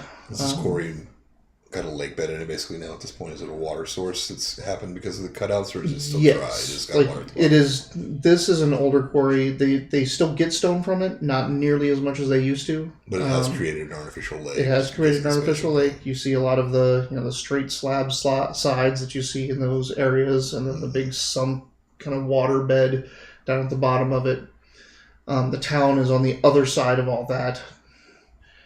So you're coming up essentially on the quarry first. Do you smell anything? Make a tracking check. I burned the shit off my butt. He's like, yeah, I smell that. You left that there all day just to do this? only when it was funny. That's not very good. Nope. 2. Right. You're not picking anything up with your senses. Again, the ley line goes through the mine. So the ley line is not, it's close by, but not interfering with senses, not enough to touch with anything. So would I have gotten my +2? Yes, you would have gotten your +2. It's still a 4. then no. Then still no. No. We don't notice anything kind of outwardly strange about the place. You don't. Perceptions. Both ways, you don't sense any. You don't see any tracks that are not. You go both normal. ways. You don't see any mundane, like animal tracks that aren't normal here. You see, deer and rabbits and squirrels, and supernaturally, you're not picking anything up. Nothing that has been close by or been through here recently enough for you. So, again, this is a big part of a forest on a mountainside. So my suggestion would be that we head towards the town, but we don't tell them what we're doing there. Like, do the old passing through thing. Because if we tell them that we're looking, they might... If they're being shysty about it, and we tell them what we're doing, they might continue being shysty. But if we go through and act like nothing's happening, we might be able to sneak through a little bit. Does that make sense? Like, we might, But the only problem is that you look obvious, and so does Shani. So we'd have to come up with some reason that we're passing through as like a dog boy and a tattooed ogress. Yeah, that would scream specialist team from Castle Refuge. Absolutely. Much. Do we have our damn insignias on too? You don't have to show them. Like they gave them to you, whether you display them or not. Got it. Outwardly at all times is up to you. That is just the thing to show off, so other specialty teams and other refuge people know shoot you. Does Shani look odd enough and big enough to pretend to be a Psy Stalker? The biggest problem with that is she has hair, which is not totally normal unless like they have implants. She could, if you guys had a disguise kit, she could probably make herself up as one. Can she cover her head? Yeah. Because I was going to say, we could lead me through we could lead her through like she's arrested, but I have hair. Well, the thing is that she, besides being just tall, there's nothing that shows that she's a DB. She looks human. No, I get that. I'm just saying, like, if a dog boy was accompanied by a Psy Stalker with somebody in tow, that would make sense. But I feel like she looks odd enough that I guess should be a reason. I guess I'm not bald though. So I don't want to shave my head just to be a Psy Stalker.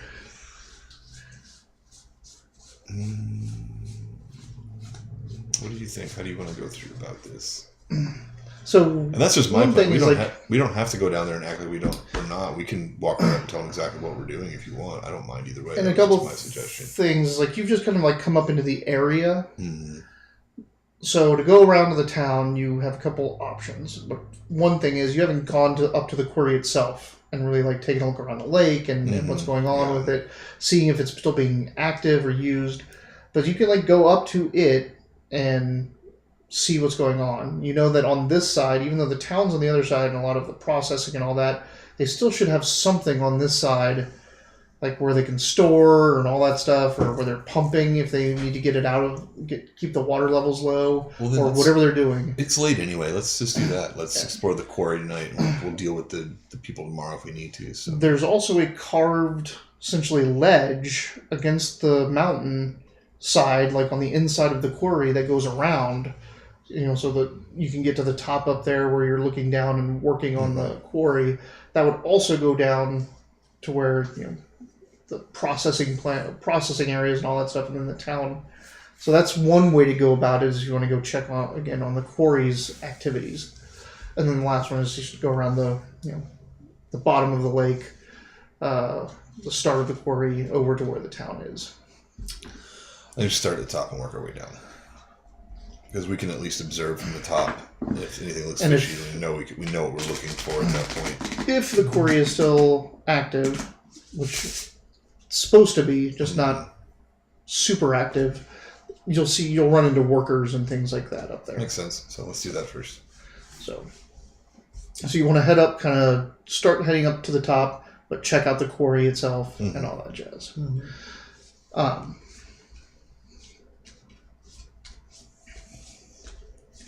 Investigation. What is this pyramid thing? What is this? Yeah, that one. So as you get to the edge... I got a 12. As you get to the edge of the quarry, do give me investigations as you're looking for anything out of the ordinary. That's not notice, that's investigation. Yeah. Well, notice as if it's just something happening. Investigation is... I don't know what a quarry looks like, but let me see if I can see what's wrong with it. 3. That's like, don't be a double one. I I know, don't know what that's one. gonna mean, but.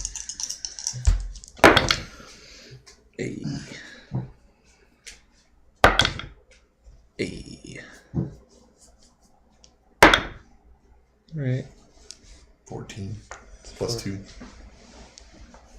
So 16. 16? Alright. Yeah, you notice it.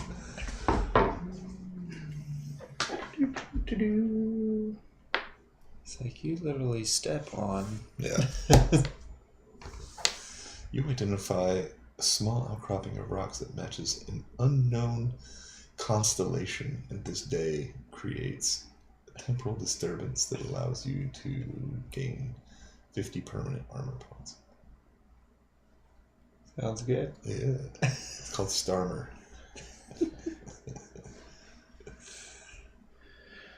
So you know what I'm talking about, like the straight slabs and stuff like that. Mm-hmm. Yeah. Like, that's kind of what you're looking at.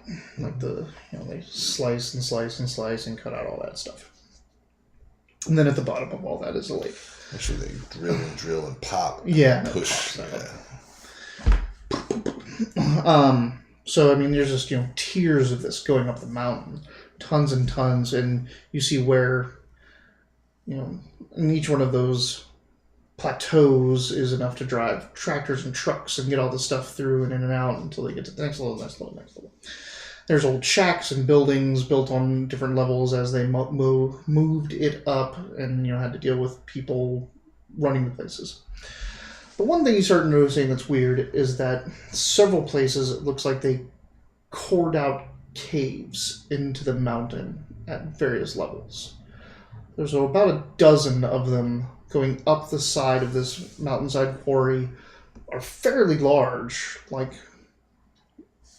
almost the entirety of a level, which is 30 feet tall, like cave entrance, like just tunnels dug into the rock itself.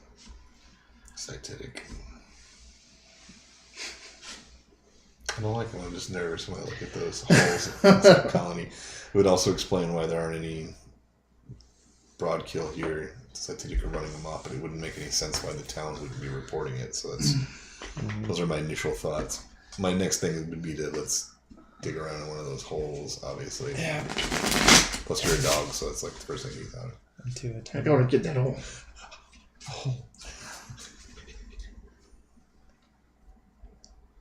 So yeah, let's head into the nearest hole. check out one of these. It is getting dark. Not that it really matters if you're going to go into a cave or not, but so you're okay with traveled all day and now you're going into a cave. Well, worst case scenario, it's nothing and we stay there. Best case scenario, it's nothing and I light the place up a little bit. Yeah. So I think we're strong and ready to go. I feel. Shani's like, this is like spending all day on a road trip. You're not just going to go to bed, right? Yeah, right. That's how I feel. Let's do it. You want to go out and find a party. So you head out into one of the ledges and make your way to the first hole that you see. And then I move Beethoven aside and we go into the second hole. And you're just going to are you going to the most, to your side hole, or are you trying to get one the furthest up, the furthest down to the water? I would say whatever one is closest to where we were at. Are we at the top, sort of? You were heading up, but you are not near the top. Okay, so wherever we are in the middle, let's check that out. So I mean, the filled in area is still quite a bit below you because you were kind of going that up, but the top is still way up Gotcha. here. Okay. Yeah. And again, almost any of these plateaus will take you all the way to the other side if you wanted to. Let's take a look at a hole. So, just the first one that you're coming up to. All right. Let's gynecologize this cave. Let's put them rocks in stirrups. You make your way to the first hole. Notices. I notice. You notice them, and they notice that they notice.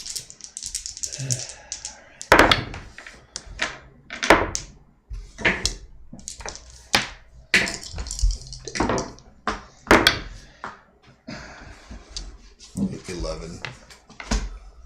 7. Is that with your senses? Mm-hmm. 11. All right. You notice that at the top of the hole is some type of technological device. It's clamped up in there. It looks like a white plastic, kind of football shaped. It doesn't have any glass, like optics or anything on there, but kind of seems like it's a sensor of some type. And the hole goes back farther. It's not just like a hole with a sensor in itself. No. Like this is as you're coming up to the side of it. This is obviously a tunnel. Mm-hmm. It's going cord into this, and just right at the cusp. Like so, there is like a round hole going into the side of the mountain, and just hanging up right up there. There's a little sensor hanging out. So I would ask you then, military-wise, have you seen anything like this before? Do you know what that is? I basically pointed out, what the fuck is that? It is not of coalition standard design, nor of a design of any of the major enemies of the coalition that you're like meant to watch. But that doesn't mean much. I mean, they don't show you too much. But it's... Do you want to go to a different hole and see if the same thing is there? You can use your farsight to look at another hole to see if it's there. I can go into other holes with my farsight. Let's try that out. So okay, just spin the ISP. I'm not going to make you a roll for it. I'm just looking for. Oh yeah, so it's 3. So your little flame appears. Remember that is completely visible. Yeah. So right now I'm just assuming you're checking the outside of other holes. You're flipping that thing out. Maybe 2 or 3. Do I see any of those? Yes. Every one of these holes. The lowest ones, the ones nearest the water line. No, they all have them. Yeah, they all have them. All right, so I'm skinning it. It's everywhere. Either it's individual booby traps or it's a network allowing people to know what's going on and out. I don't know anything about that, so I could burn it. You can absolutely melt it if you wanted to. Shani doesn't have any idea what it looks like or what it is, or can't sense anything out of it. I'm guessing it's either a sensor, motion sensor, or that thing's going to drop and blow up if we try to go underneath it. So let's throw something in first. You have throwing, right? I do. Maybe just throw a rock at it. I was like, I imagine there should be some rocks laying nearby. What? And a quarry? No, there is absolutely no rocks. That's what they're trying to get here. They don't leave that shit behind. It's money. You'd be surprised in Arkansas. That's where my brother and I were. All my grandparents, like, they have a big pasture for like horse farm and stuff like that. We couldn't find a rock anywhere because it's been tilled and mowed by machine for so long by so many people, and the area itself is not necessarily rocky anymore. It's old enough and dormant enough that we were like, let's find a rock and break the ice. All we could find was a log. It was the hardest thing we could find, and it did not break the ice. It broke the log. No, you can find a rock. Right. So you're just gonna have. I don't. How close are you getting to this hole? Well, now that he's at the rock, I'm back. Like, I'm assuming you're not going up here to the kitchen. Okay, so you're just gonna try to like huck that into the hole to see if it moves or does anything. Mm-hmm. I was saying we'd attempt to get it. You want to try to hit it or try to? I don't want to hit it, but I want to get it like pass underneath it, close to underneath it as I can without striking it. All right, let me get a throw in. Let's see. Double one. You break a toe. Yeah. You break a toe. You fall off the side. You hit the thing. Alarms go off everywhere. All right. You throw it in exactly where you want it. Man, that's a waste of a roll. You feel that rock like a laser go exactly where you planned it. You called it like Babe Ruth there. So you throw. It passes underneath that thing. Nothing happens. Nothing discernible happens. Let's wait a second. Do we hear the rock hit? Oh, yeah. It just sounds like... Sounds like a rock that hit and then slid a little bit up the side of the wall and hit and tumbled and rolled and eventually stopped. So we wait a minute or two. Yep. You can wait 5 minutes. Let's wait 5 minutes. Nothing happens. You should throw another rock, but hit it. Yeah. I'm going to throw another rock, try to hit it. Okay.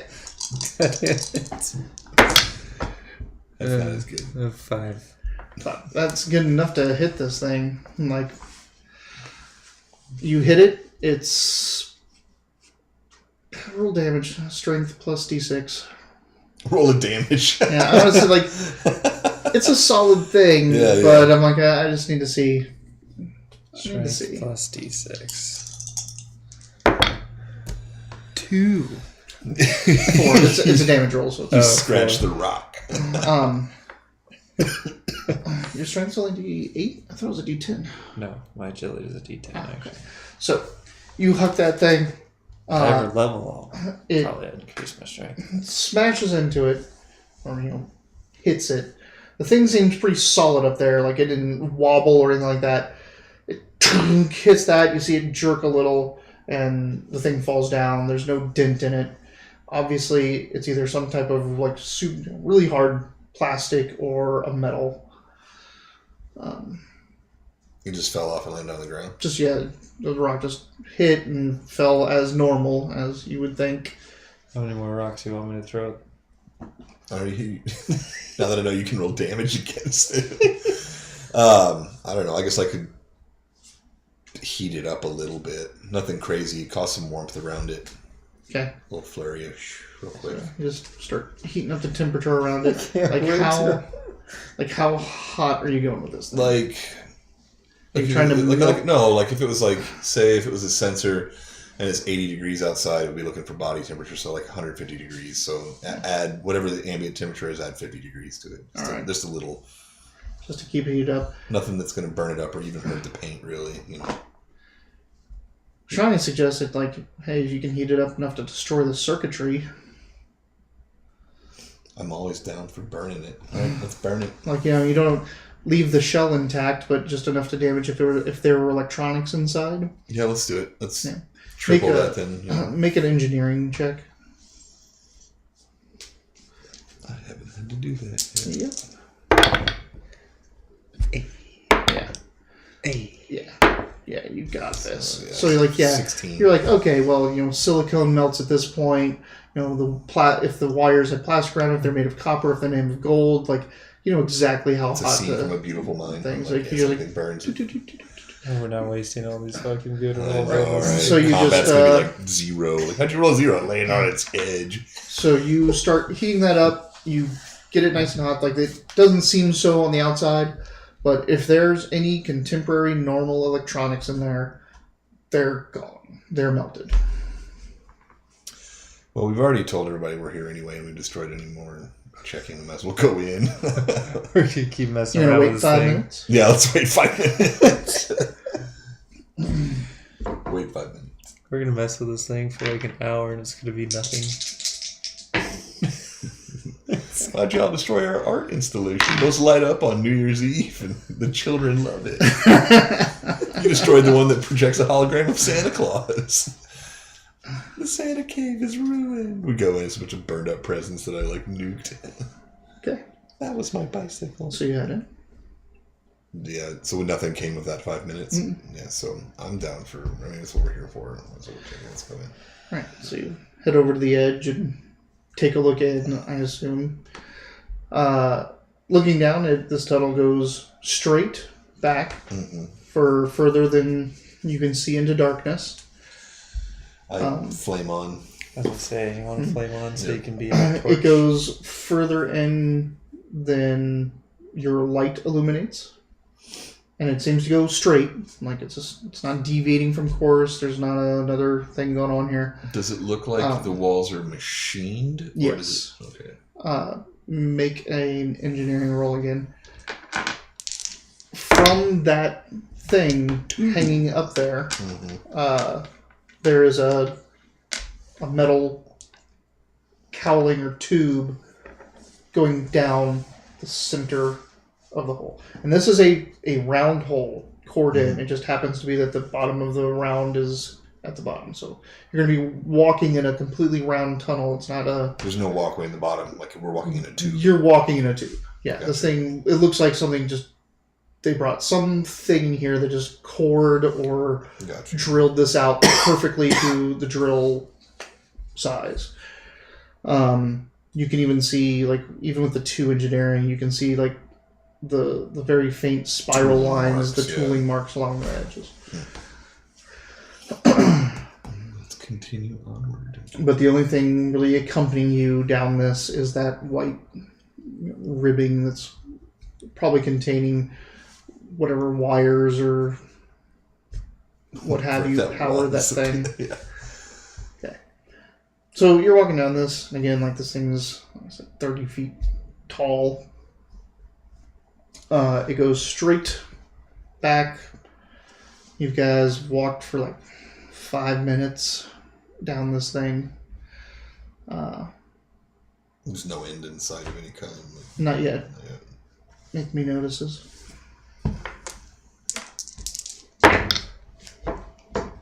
Way to notice. 8.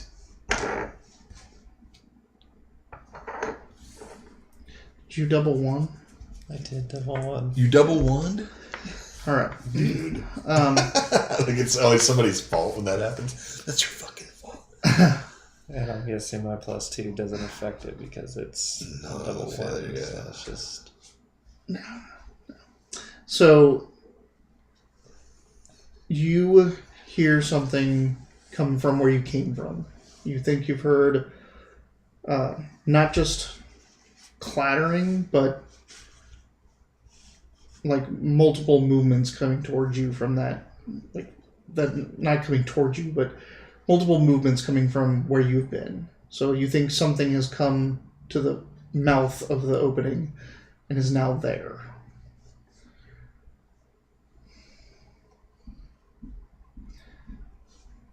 Guys, I think there's something at the start of the tunnel. What?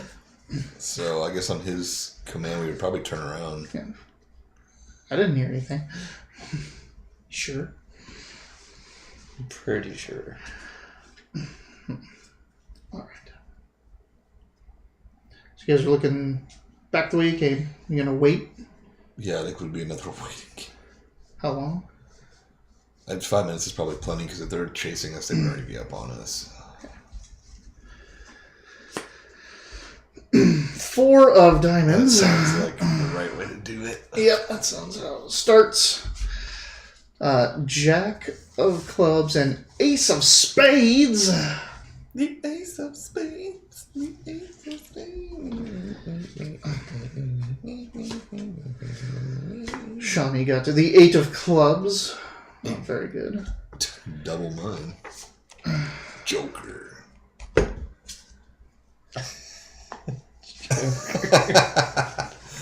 All right.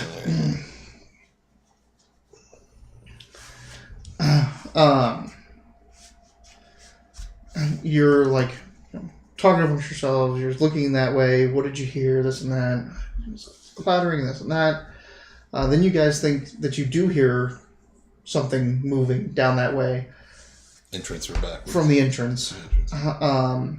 And it isn't, and like because you're flamed on and all this,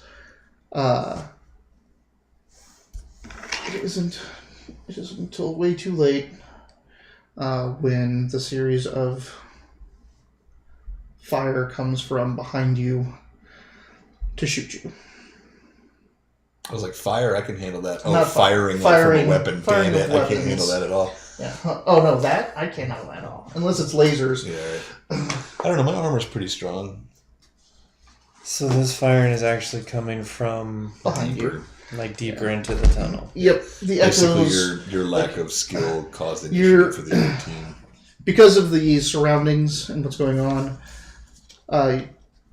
you heard an echo behind you, and then you convinced yourself that's where the noises were coming from. So when even because of the echo coming in these tunnels, you couldn't tell which way the real sounds were coming from. You're just a lame Shane. You lame shamed it. Totally lame shamed it. Look it up, lame Shane. Google that. Google lame Shane. It's fantastic. Ah, I put a bookmark there. Wonder why. Alrighty then. That's actually one of the weird. That's always weird for me. I'll pull a book out that I haven't read in like years, and the bookmark falls out. I'm like, I don't remember reading this.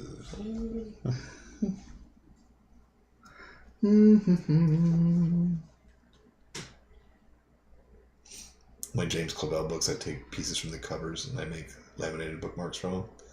So Shogun, there's like the cover is like a katana, and it's like kind of half unsheathed. There's nobody there, or whatever. So I printed that and cut it out and laminated it. So the front of the book has a katana half unsheathed, and the bookmark is a katana half unsheathed.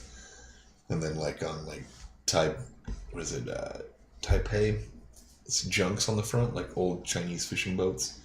Oh, so I printed one of those up and cut it out and laminated it so the actual bookmark is the Chinese junk from the cover. And all the like King Rat has, or Whirlwind, when you open it up as a helicopter from the front, is the actual bookmark. All the pieces from the books are the bookmarks themselves.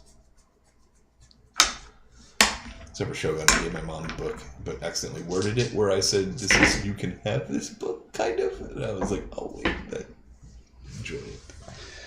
All right. The thump.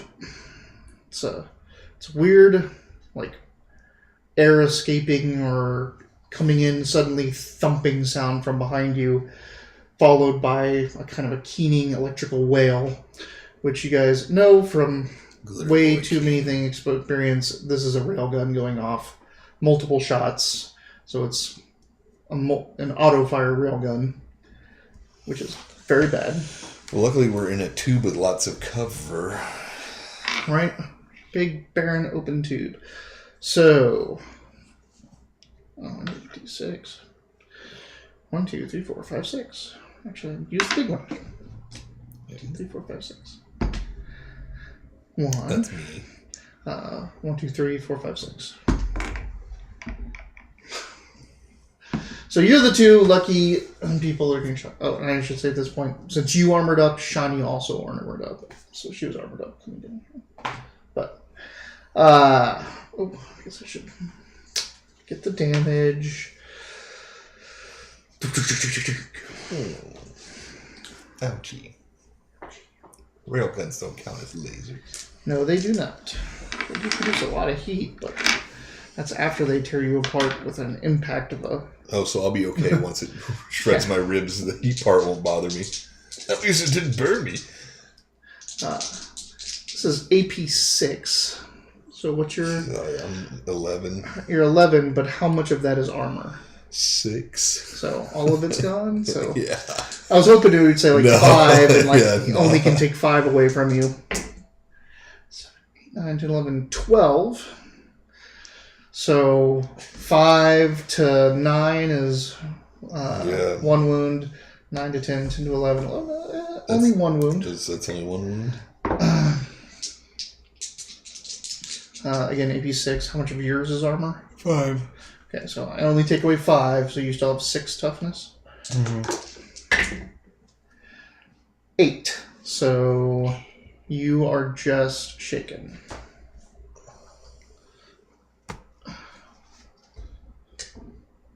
I'm shaken too, right? You are shaken as well. Yes. And wounded. Wounded. That's short. All right. So now we're going into the first real round. The assailants now have a 4. The highest of the 2 4s. So you are reacting first to this. And this is like, the railgun fire is obviously cutting gouges into the tunnel and just zipping down. It's obvious where it's coming from behind you. You also know how big things have to be to shoot railguns, so... Remind me what I need to roll to unshake. You need to roll Spirit. Do I get my wild die? You do. You get wild die for everything except damn it. Damage, double table ones.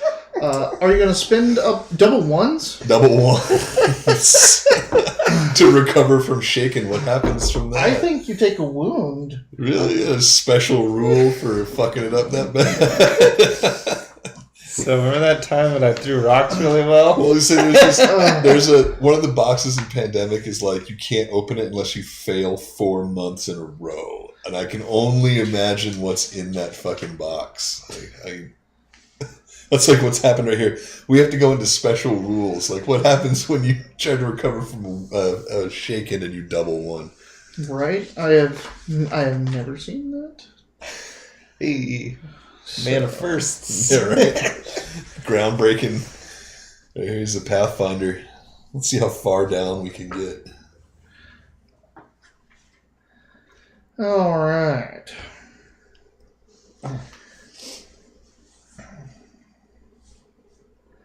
Failure, the character remains shaken. You can only perform free action. Success, the character is no longer shaken. Raise, the character is no longer shaken. Well, that's different now.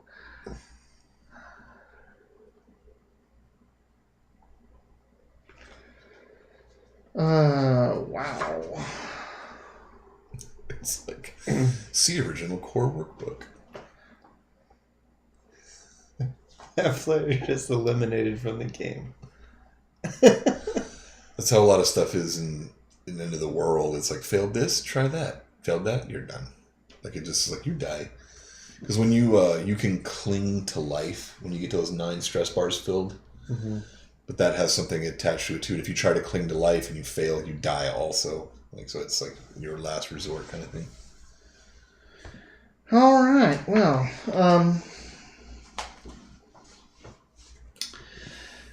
I'm just going to say you fail to recover, and you cannot spend a penny to stop that.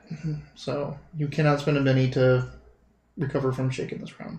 You are just on the ground doing nothing. All right. That was him failing hard. Shani's next, I think, right? 8 of clubs. What do you have? I have 4 of diamonds. All right. Shani turns around and tries to assess what is attacking you.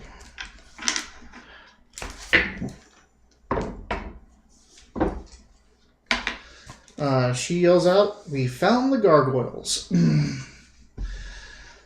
At which point,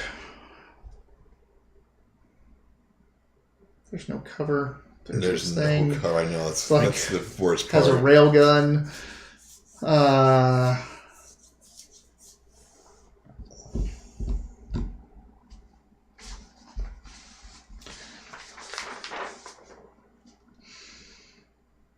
She's gonna kick off her super strength,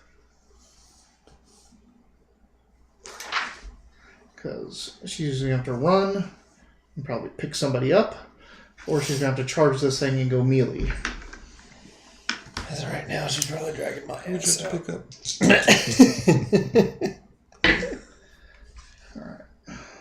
Didn't you had to pick both of us up during the low storm, right? Was that what it was? That was that time. Mm-hmm. Yeah, I had my moment where I had to just like...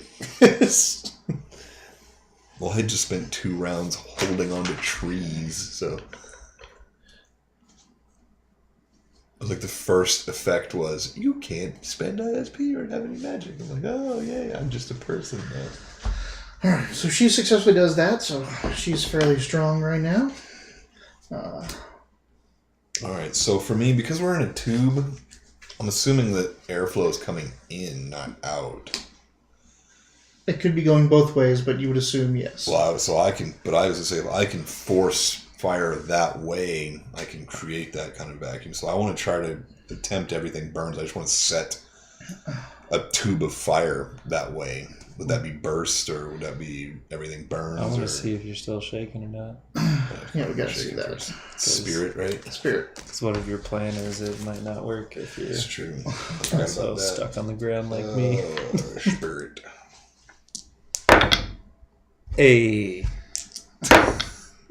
Okay, you are not shaking.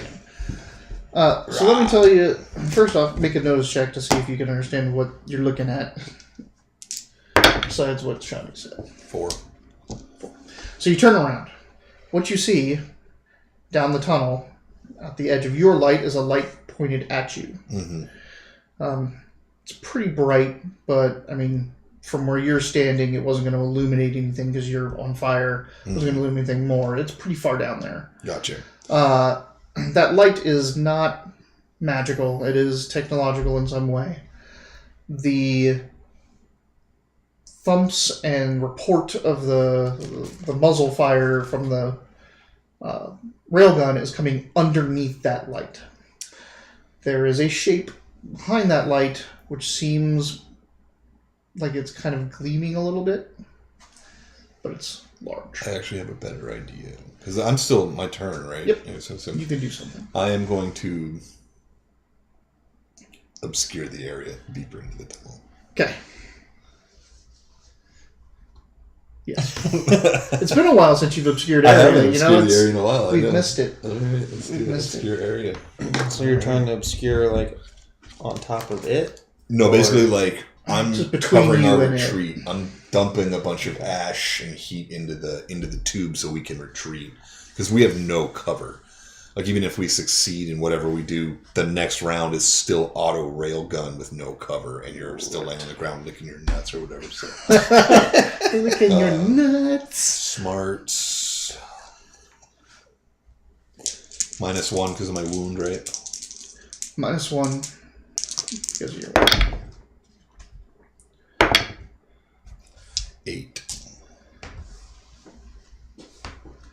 that is with a raise.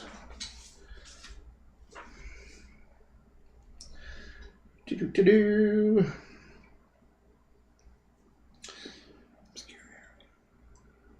Finally. It has been about 5 sessions since I've obscured an area for real.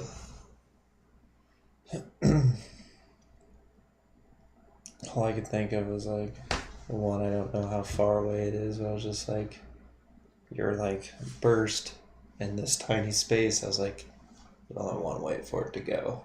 Yeah, but if I double fail, we're all standing on top of each other. Yeah. That's why I was kind of getting a feel, because when in a tube like this, Yeah. airflow will fuck everything up for you guys, not for me. Like, if for some reason they flush it, it's just going to come back out like backdraft. It's going to be bad. So I'm trying to avoid that. All right. The railgun fire continues unabated. But I obscured the area. They're -6 now to hit you, which is the only cover you have. Yeah, right. Well, I made cover. I made cover. Completely punchable cover. Like, there's nothing there. You can, like, literally throw stuff through the cover I created.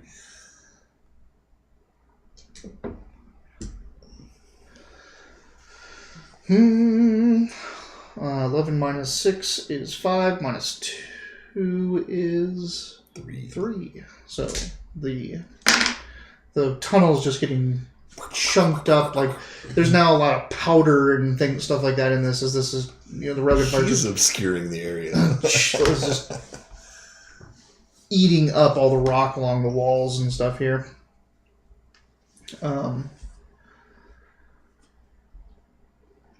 That's pretty much all you can hear and do. So, next round. Queen of Hearts. That must mean that nothing's going to happen this turn. I was going to say, it's just me running away. I'm just running. Oh, Ace of Hearts and Joker. What up? What the fuck is that? You get to go first twice? Like, which one do you want to go for? You want to go first or you want to go first? Hey, it must be Bob. Yeah, there you go. That's Bob. Oh, yeah. Fucking bonus bin. All right. 3 of diamonds for Shani. Nice.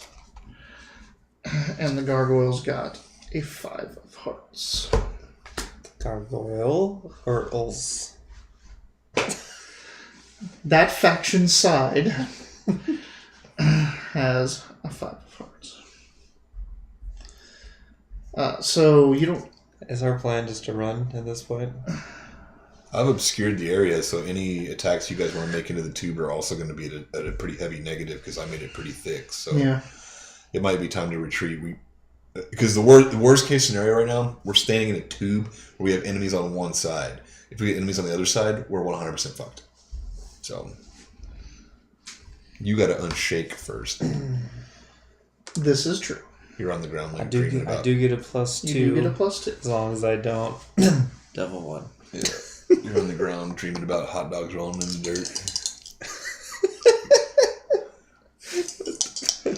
They're called wiener dogs. That's what dogs. No, like an actual hot dog in the dirt. He's like, oh, my favorite. Alright, well, the +2. I'm talking about like a meaner dog like rolling around. Oh, he's having like a sexual, like a wet dream. Like, what'd you get? 7. All right, yeah. You successfully have shaken. Ooh, I did it. All right, so you're scrambling up now. He doesn't. Well, you've decided to act, so it is now your turn. Since you recovered from shaking. I guess we're running. And you can cover the retreat by throwing a grenade down there, but you're at -6 as well. The only thing you can really hope for is collapse the tunnel behind you. You're a demolitionist. You can try that. Yeah, but I don't know what. You haven't even seen them yet, so you don't even have a gauge for how far they are. well, we know that they're attacking us. If you can cover your retreat with a collapse, that would be fantastic. What's it gonna take to do that, though? I mean, these walls are pretty thick. Break away enough rubble, you're gonna have to do a high explosive, probably. Nothing else will work. I'm gonna have bricks of C20. Oh yeah, that'll work. Well, it's a brick. You can plant that and we can run away and you can set it off when he wants, right? Yep. Yeah, you should do that. If you where you are right now, you could plant half that brick and detonate it, and it will collapse a chunk of this area exactly how you want it. Okay. So let's attempt to do that. Demolitions. My knowledge of demolitions? Correct. Well, I just have knowledge explosives. That. Can I aid him with my engineering knowledge? If you want to take up your turn helping him plant explosives. No. No, I don't want to do that. And this still has a +2 to this roll, correct? Yes, to every roll this turn. Rolls to the yes. Good thing you got a 6. 6. I mean, it was a 4, but... Yeah. You bing, bing, bing, plant the things around, put the little detonators on, have your... That's only half of a brick. Yeah, you still have half a brick left. Plenty left. I have 1.5 bricks left. Oh, you had two Two bricks. Did you just buy that with the guns? No, I've had that this whole game, but there's never been a time really until now. That's okay. I never really needed to obscure the area yet until right now. I didn't do it. Actually, I think the last 2 times I obscured the area, it fucked you guys up more than it did anything else. Yeah, I'm going to retreat full speed, so... What? I already got shot once by rail. I can't do anything against railgun. It's as if he was a reporter holding a big chicken.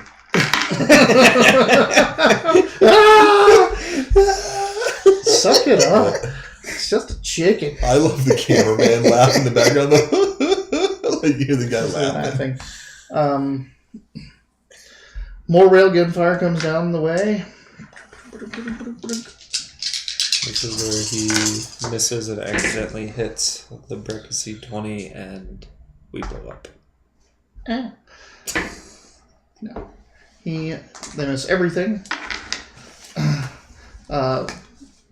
Shani pops her wings. She gonna fly me out of here? Hey.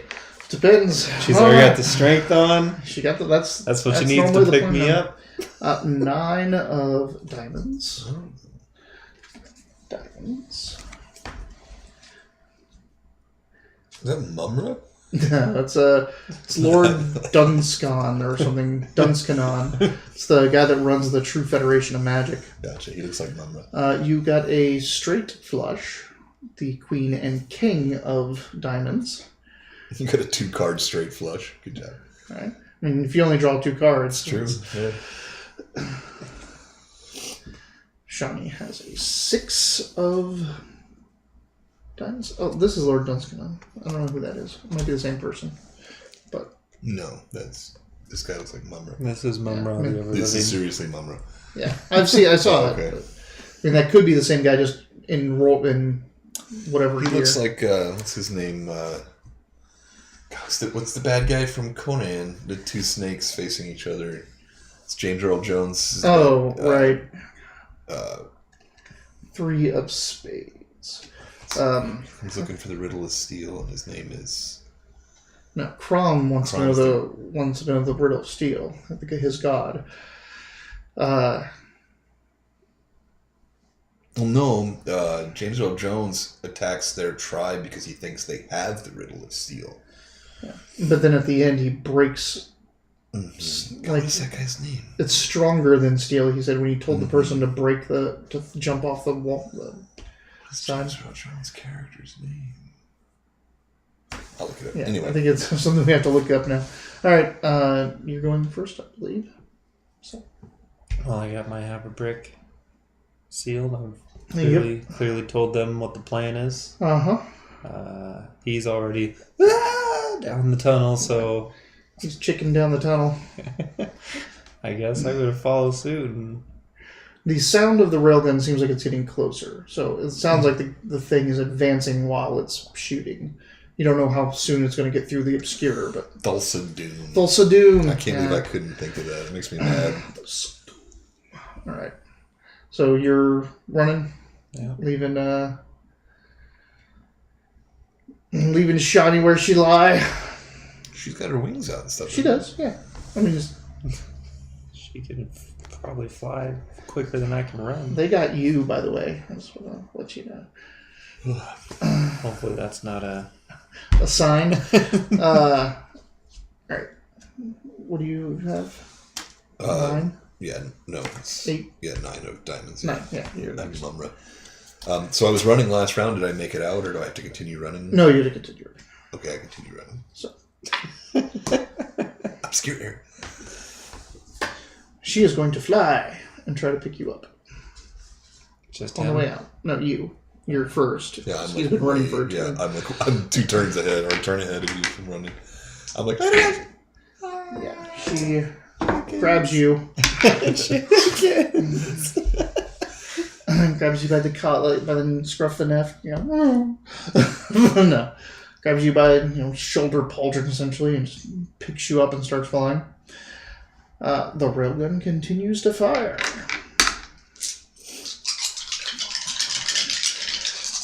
Come on, 666s. And I had a 6, but it got hit by another die and turned into a 2. Sucks to be 2.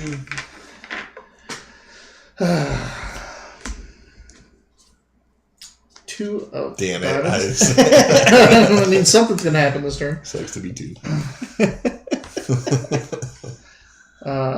Queen and 5 of spades. Obviously, it's too late at this point, but I believe we did forget to reshuffle after I got that. Oh, we did. Anyway. Jack of spades for her and 6 of spades for them. All right. I am literally being carried by Shani. Yep. Can I back over your shoulder? Try to see where it's at. All right. Through the obscure area, you are now starting to see a little light, kind of muffled, start to appear in the obscure area. So it looks like a light is coming through it. I think the light of a railgun. No, he had a flashlight on the machinery or whatever it was. It's when they had an actual artificial light. It was above spotlight. The machine gun. Sorry, above the machine gun. Above the railgun, I should say. Yeah. All right. You are 2 right after. Do you want to do anything? So you want to launch something back there? You might risk setting off your own stuff early. You can set it off now. You are away from it, but you don't know what the train reaction might be. Yeah, I think I'll just... I was like, with this GM, we should probably wait till we're out of the tube to detonate. Okay. Shani is now trying to grab you. His hands are right up in the air. It should be really easy. Pick me up, chicken. An 11. As she's flying up, though, she's yelling at you to flame off, flame off. No, yeah, I guess I would have to do that. You could keep it on if you really wanted to. You would just damage her. No, because in her armor. My fiery aura is improved now, so that would be 3d8 damage to her from touching me. So that could be devastating. Could be bad. I mean, she has her armor on, but you also not worth it. because there is still railgun fire It's coming true, down. but, considering I can turn it on and off, it's not my turn yet, so. Okay. Oh. So it emerges from the obscure area. It is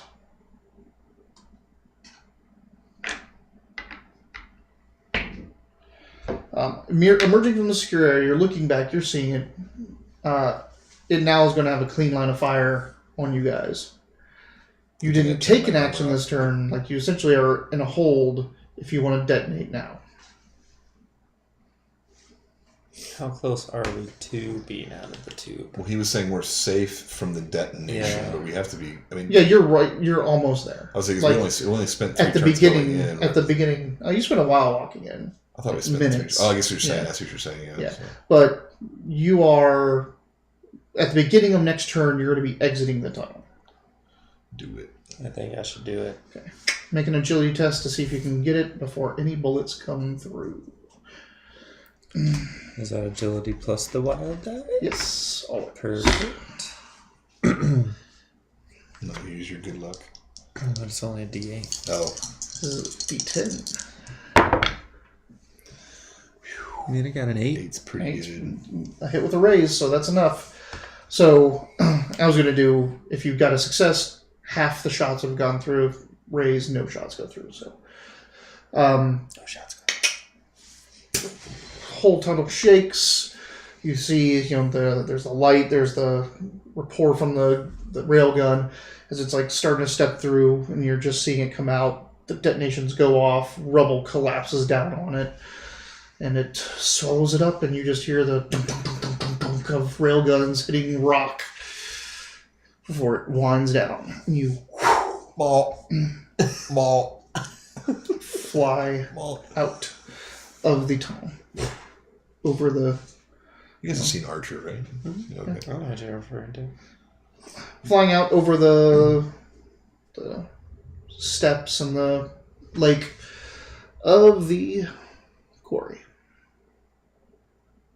Do we see any other movement or other tubes now firing? Nothing's coming out? Nope. She's like, where are we going?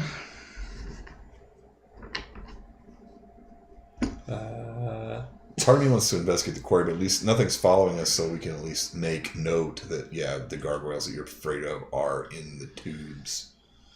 I would say let's go to the town and see if they're in on it or not. I might want to either check out the town or get out of here back to castle. One of those two is our options. I don't think we have enough info yet. I mean, we can... I don't know. Because they're afraid of gargoyle infestation, and we found them automatically. Like, here we are. We found them. We can run back and be like, yeah, we found it. Now, one thing to say is that neither of you can identify that what you saw was a gargoyle. But Shani told us that it was. Shani says that it was big power armor that looks like it had wings. It looked like a gargoyle to her. But if you're going after someone that needs concrete evidence to, move an army, then let's move. 2 out of 3 people didn't see a gargoyle. Yeah. So let's go back to let's go to the town. So land us outside of the town where I can kind of walk in, or we can walk in kind of not secretly, but not obviously. We're not like, hey, we fell out of the sky and my clothes are on fire. Quarry side or lakeside? The lakeside, because the quarry has got activity. We don't look like we came from the different direction. So she swoops down kind of low over the lake, heads to the edge of the lake, so you can set down, and her flight is about to stop anyway, and you're good, just 10 minutes out walking. Now, you have left your vehicles up on the other side of the quarry now, unless you guys want to just go back to the vehicles and go around, but you're right here. You can go in, you can pick those up later if need be. That's up to you guys. I can't drive that shit anymore.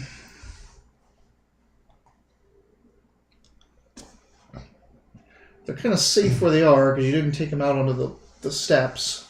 And just leave them where they're at. So you can always try to escape into the forest and then round about to the vehicles and leave later on if you get into trouble. Again. So you... Because we were just in trouble. You're heading up to the town. town. It's night. It's dark now. How far away are we? Like, is it reasonable to assume that they heard that commotion? We blew a hole into the quarry with explosives. Into a tunnel pretty deep. There was a puff of, granite dust or rock dust coming out of Maybe it. like a low thunder. A little thump. Yeah, like in this era, hearing a thump, an explosion, a lightning, a random thunder probably wouldn't be that suspicious. Thunder. The thunder.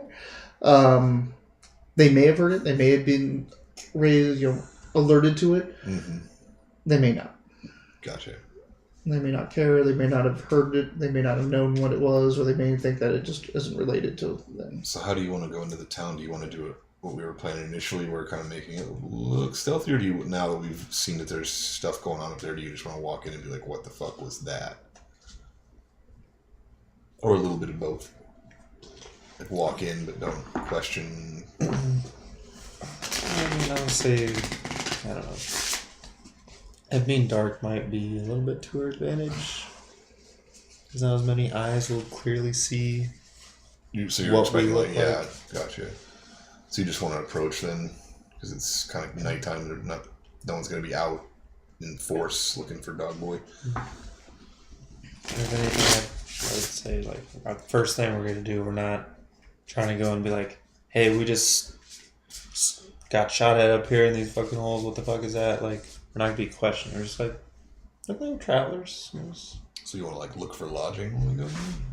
Or a bar or something. Like, all right, let's do that. Let's a watering hole. Let's look for a bar. I did get shot. I'm hurt. He is hurt. Well, suck it up, buttercup. Anyone licking himself while we were doing that job.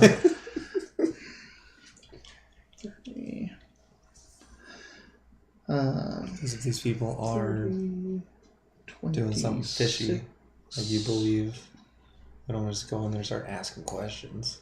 It's true. You drink with an old man, maybe he'll blurt something out. You're like, oh, that's the gargoyle cave. You're like, oh shit. Oh, is it now? That's the Mega Power Armor Factory under the hill. She does not heal you. No. Oh shit! I can't. I feel a faint tickling. Nope. You're gonna feel something worse, unfortunately. Because in this game, I cannot kill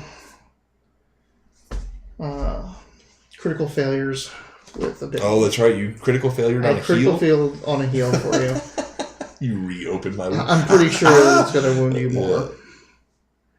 But I don't know what the magic version of it does. You just rolled a double one? He got a double one on a heal. He tried to heal me and he rolled a critical failure.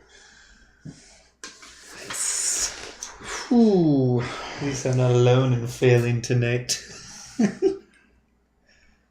And mine, technically, it didn't necessarily get anyone hurt. It turned us around. Oh, yeah, you got lucky. All I did was give them initiative, but yeah. That first shot did hit both of us. And it did lead to this wound for you. It is leading to whatever this is, yes. It's a chain reaction. You are very true. So it doesn't, there's no specifics in here about what it does, so I get to make it up. She reaches out to do her thing, on it. She casts a microwave.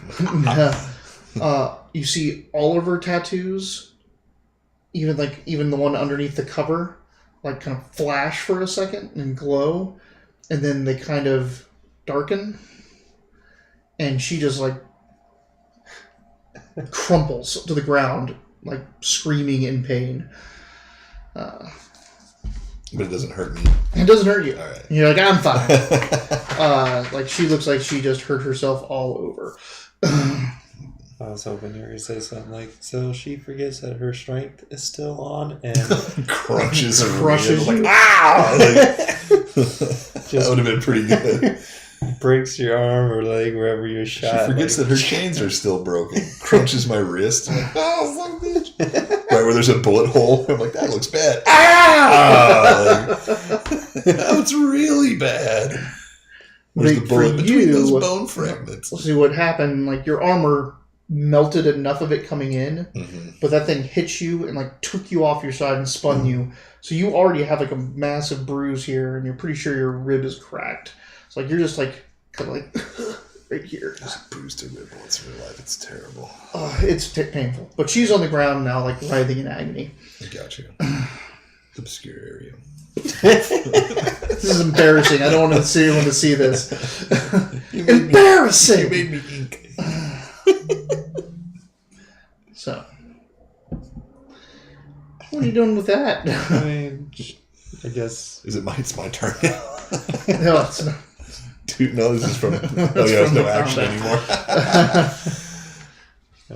Shani, what happened?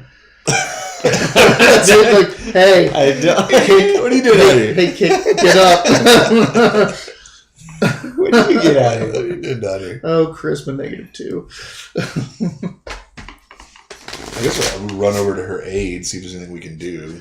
Figure it out. Is it like a lingering pain, or is it more like a shock and she's kind of done? Shock and, like, it's still there, but it's lessening. Like, the damage was done. It's like getting hit in the head with a ball. You kind of rings your bell for a second. Or, touching a hot stove. It's still there, but, like, it would be much worse if you kept your hand on it. Gotcha. After a couple moments, she's able to breathe and get up again. Does that expend her magic as well? Her PP or whatever? Oh, and it's worse than that. Okay. She basically explained that she's getting a new tattoo. It's very rare to meet someone who can tattoo. The person you were talking about, the Chengku, is a magical tattoo artist. You didn't even let me say chicken coop. Chicken coop. She says, like, she's getting a new tattoo. It takes a lot of investment. It's not done yet. I didn't know we were going to leave, like, the next day. I should have stayed and got it finished. But, when I course power through my tattoos, that kind of goes through all of them, regardless of which one I'm activating. And like, you have to turn the car on to use the blinker, basically. Right. Yeah. So she put too much power through she pushed too much power through a tattoo that's not done, and she needs to not use her abilities for a little bit. Gotcha. She needs to let that reset itself and calm down. Why don't we call it here at the 3-hour mark? Unless you want to keep pushing forward.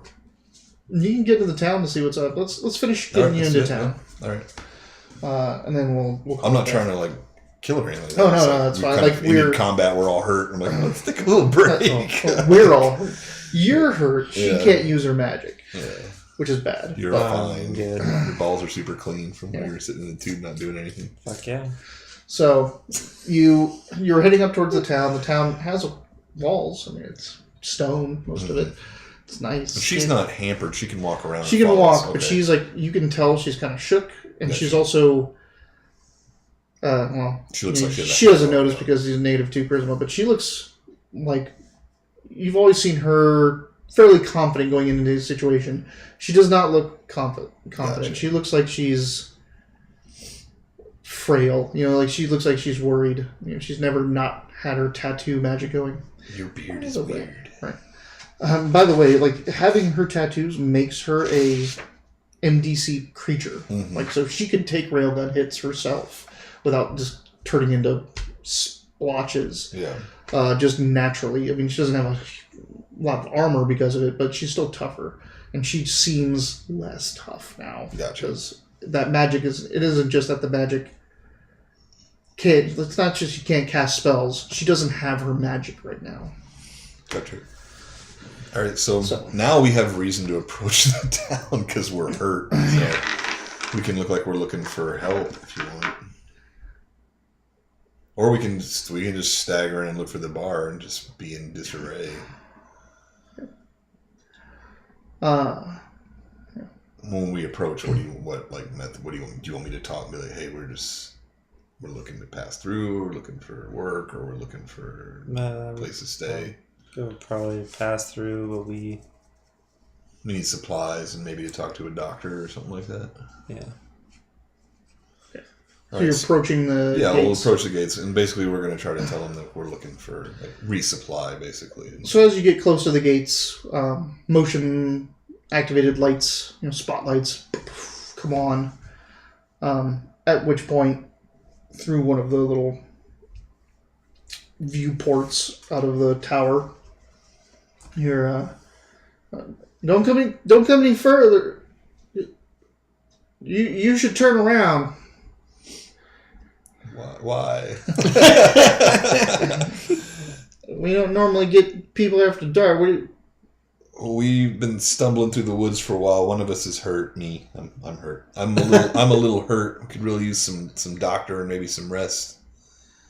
We have money. Where are you from? Oops. We've come a long way from Dockwall. Oh wait, that's way too far away. Sorry, but they don't know it. That's okay. There you go. So I said Dockwall anyway. Yeah, I forgot we were in Arkansas. You said a place that we know. Yeah. They don't have to know. They don't have to know that. Yeah, that's fine. And you can be assured that it's not one that they know is loyal to Casa Refuge. We can describe it very easily if anybody else has been to Dockwall. All right, hold on. I forgot about that for a second. No, that was I think better than trying to. Yeah, well, I was like, we can't say that we're from the castle. So the gate opens up slightly, just one side opens, and this young man in the most basic of armor. I mean, it's like the plastic. It is the plastic man armor essentially, but it's only parts of it. The chest piece. And a couple greaves and like the shoulders right here, but nothing else. A less intimidating juicer. Yeah, it's just like someone that's just has a little bit of armor, and he's got a Wilkes laser rifle. Kid looks to be 19, 20. Kind of steps out. He's like, "Come on, how bad you hurt?" Is he the guy from the tower? Yeah, he sounds like the same person. Okay. Not bad, but it might get worse. And I'll probably show him that I'm bruised and I probably have a broken rib or a cracked rib, and I want to make sure that I'm okay internally. She's sick, maybe poisoned. As you guys are walking up, and you have a pistol on you, right? And Shani doesn't really have a visible weapon that anyone can see, but he sees you now up close, and he's like, "Whoa! y'all coalition?" Well, they sound anti-coalition, so we can say that you're ex. Yeah. All right, so he's liberated. We're not coalition at all, but nobody here has any love for those guys. Oh, okay. Wow, that's quite the arsenal you got going on there. Yeah, just keep all of that. Bodyguard. Just keep all that where, not. Just don't put that in your hands. I don't have any plan on it. Meanwhile, he's pointing a gun at you, no trigger discipline, just shaking. I'm sure. All right. Go on in. Take him out. Don't do that. Vibro-claw. You murder a 17-year-old guard of a town we've never been to. He was asking for it. All right. You guys head in. Through the gates. He follows up, shuts the gates, locks them behind you. He shuts the gates and has to run into the tower and hit the lock again. So it's he's the only one operating the tower. He's looking around in here now, it seems just as nervously as he was looking around out there, weirdness with you guys being here. So he goes, well, there's the urgent care. So there's an urgent care down there. You'll see it's got the cross out in front of it. I'll go get the doc. Are you the only one here? No. There's 5 more men in the tower. They just sent me out because I'm the new guy. Roll a what is it called? Do I roll my persuasion against his? No, it's Streetwise. There is a roll to see. What is it? It's weird. Yeah, like it's to see if you're getting lied to. Yeah, or the not. defense. That's why that kind of end of the world's kind of nice because it's like this is what you roll for. Yeah, this has this too. It's just been so long since I looked it up. Is it cunning? Is that what it is? No, not in this. Do. That thunder song stuck in my head. No, you started it. Thunder.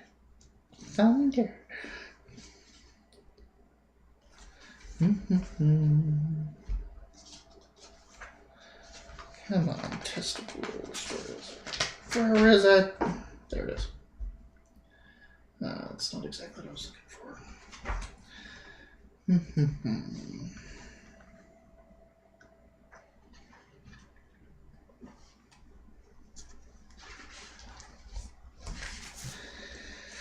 Skills. Does anyone have whatever skill it is that's to lie?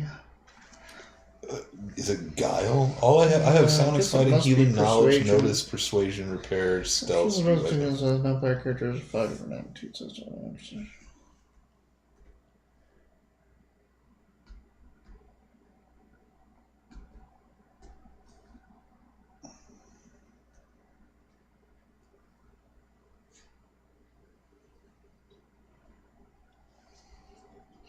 No, it's just you use whatever faculties you want to figure out what. No, just go ahead and give me spirits. Let's try that. Spirit is your. I'd say spirit would just be a good default your connection to people. I don't remember what the strong-willed edge. Strong-willed's +2 versus taunt and intimidation. So is it just persuasion? No, spirit.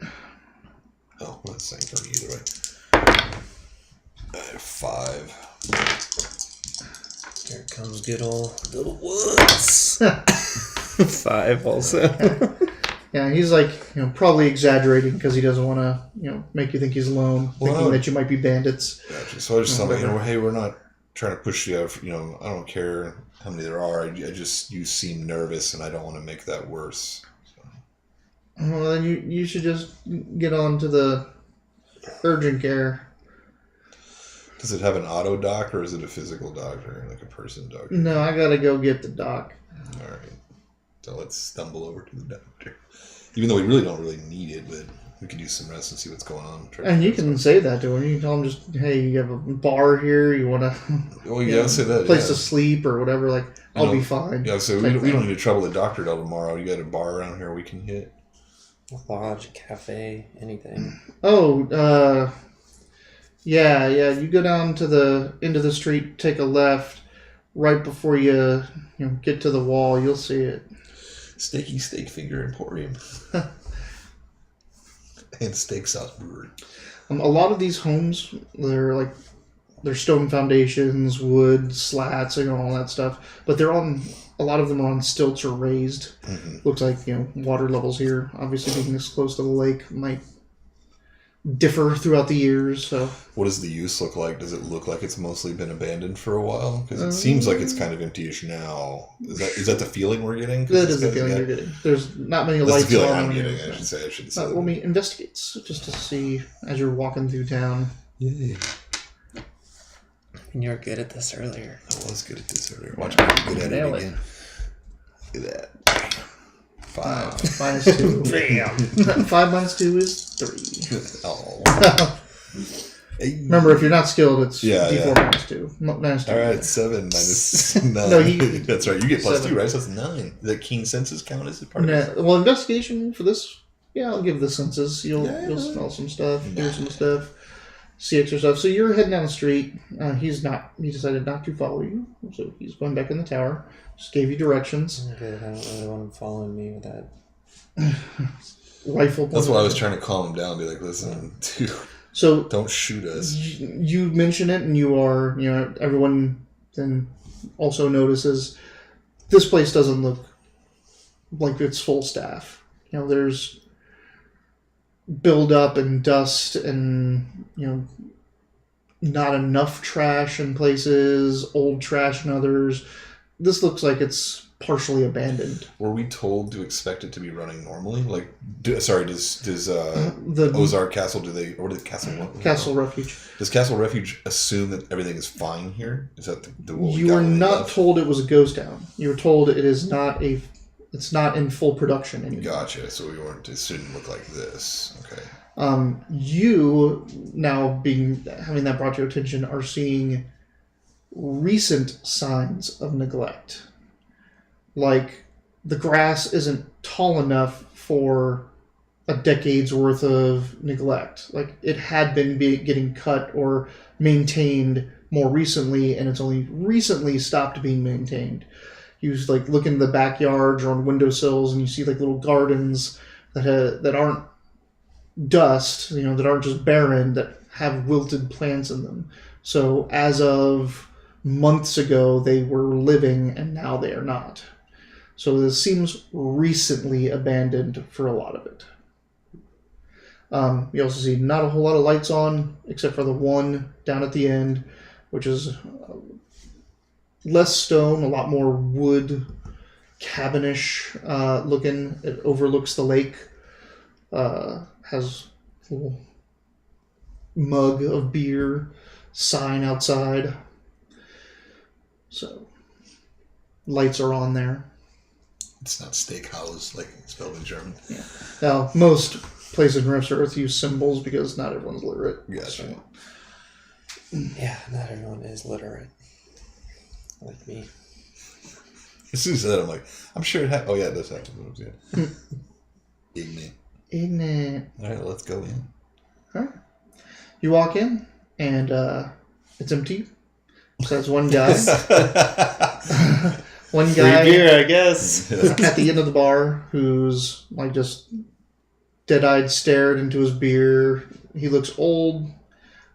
He's got a shitty prosthetic leg, like not cybernetic, just normal, kind of peggish, modern day prosthetic leg. And then there's a young guy behind the counter, probably 22. He looks surprised to see you. Mm-hmm. He looks up. He's got like a magazine or comic book or something in front of him. He's like, "Hi." Hey, what are you doing here, Ashkin? Hey, are you still serving food here? Yeah, we have some food. Well, we would like to eat it. All right. I just sit at the bar. Hey, whatever you guys want to do. My ribs hurt. I'm tired, ready to sit down for a second. Yeah, Shani's like doing the little kind of not happy about life at the moment. Beer. He goes over and pours you a beer. Yeah, I got a beer. It's out of a keg. Out of a tap. If there's girls there. Do you also want a beer? I do want one. Pours you a beer. Ask her if she wants one, and she does too. This is going smoothly. She might need some liquid courage right now. Alright, so I probably would start right up and be like, so what's the deal? It looks like you guys are kind of slow. Are you guys from Castle Refuge? No. We're from Dockwall. I don't laugh. I'll when he go says get you that food. What's Castle Refuge? Oh, it's nothing. He starts heading to the back. It's nothing.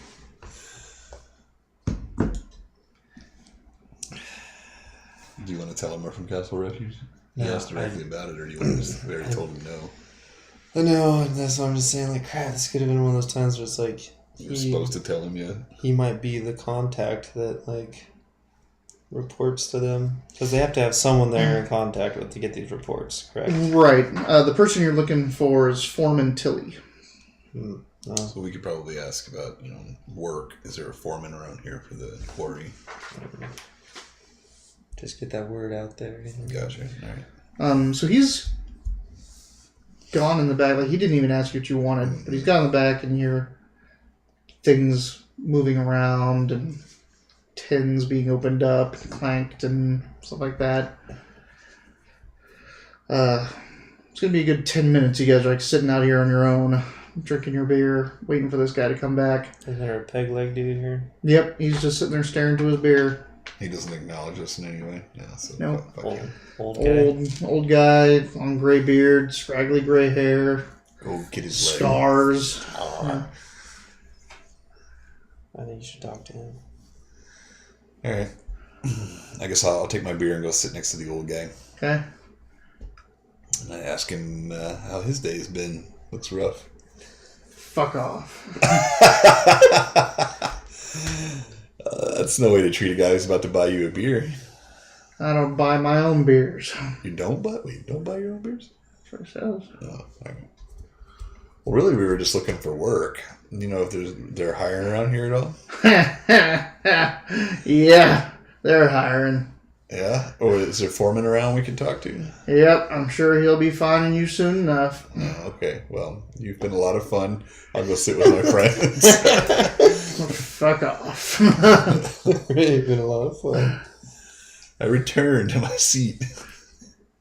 Feeling a little better. My beer is making my rib hurt a little less. Okay. The guy comes out with 3 microwave, like, TV dinners in tinfoil, trays. You microwaved them in the tinfoil? No, like, they're not, you put them into little oven racks probably or something. Being a but dick. they're shitty. MREs. Shitty tinfoil dinners. Ching, ching, clink. Gross. Puts them in front of you. So like we were telling your buddy over there, we're looking for work, if that's a thing around here still, if the quarry's still running. That'd be good to eat. Okay. You use your hands. It's terrible. It's terrible. It is really bad. Actually, it's at 19. That's pretty good. I'm sure I've had worse in the confines of the coalition, like Dog Boy. If we get a Oh, comment yeah, or something. You've had terrible food, so I mean, I'll just like, that's food. whatever. It'll keep me going. So you should, it's like, yeah, you should talk to Foreman Tilly. Is he around somewhere? I'm assuming he's at home. Oh, okay. Does he take calls this late, or should we wait until the morning? You should probably wait till the morning. Is there lodging here? And I mean, this isn't the inn, is it? No. No. It was yeah. There's the place across the street. You can stay there. No. So I eat my tinfoil food. I probably take 3 or 4 bites and go, it's cool. I wish I was so fucking awkward, but Anything He's talking else? charisma negative too. Yeah.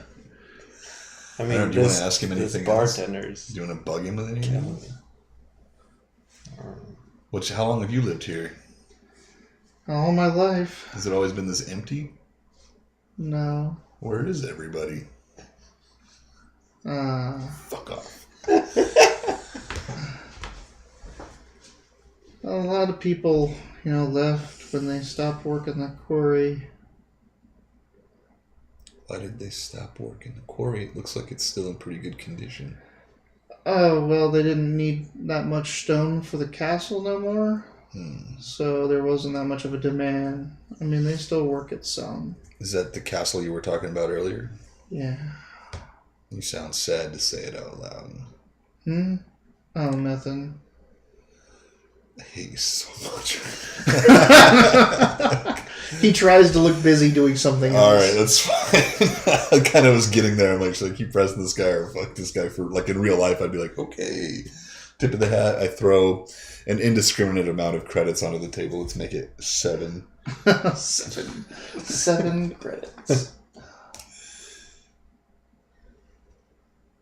Since he didn't ask us what it was, and we didn't discuss any price. I mean, I begin to walk away to see if does he care that all I threw was 7 credits. Nope. He seems just pretty intent on watching you walk away. All right, well, let's go across the street and see if there's an inn, or if he's just leading us to an abandoned building he said we can sleep in. You walk in there, and it's An abandoned building that we get to sleep in. pretty much like it used to probably be like some condos or something like that. You walk in, there's a counter though, like They used to like rent out these rooms. Yeah. But Their little bell. But the plaque, like the thing that would hang up to have all the keys, is now on a standee, like on the counter. Oh, okay. So it looks like you just walk up and grab keys and. Cool. Well, let's take keys and close to each other, I guess, and spend the night. I'm sure everyone will tell the foreman that we're on our way. You want to do shifts? Of staying up. Because I don't know. Do you want to stay in the same? You're not staying in the same room then, but you're. You want to do? I think we should stay in 2 different rooms that face each other, and like each room, you should be awake in one room, I should be asleep in the other room, and then vice versa. Because what's her head is hurt. Shani's hurt or sick. She needs rest to reactivate. Let her tattoos reinvigorate. Or we can all stay in the same room. I think we should probably just stay in the same room. Let's take 3 keys though. Okay. That way it looks like we've taken 3 rooms, but we'll all be in one. All right. And then, like, we'll go upstairs, unlock the room, come back and put that key on the ring. So the 3 that we're taking are not any of the 3 rooms that we're in. Yeah. It's tactical as fuck. It's a very good plan. Just in case. All right. So now we are hidden in plain sight. So now we're in the same room, right? Yes. We're all in the same room. But you're taking shifts. Yes, and the key is downstairs, so it looks like we're not in that, but there's 3 missing keys. So I think you and I should take shifts, and we should probably just let Shani just rest it all out. All right. Who's taking first shift? I'm hurt. I'll take first shift. Right. I also ate. That's a good point. All right. So nothing much happens during your shift. Give me a notice check. Let's see. Last time I rolled a notice. 5. Plus 2, 7. Yeah, you don't notice much going on. Eventually, the place across the street turns off its light.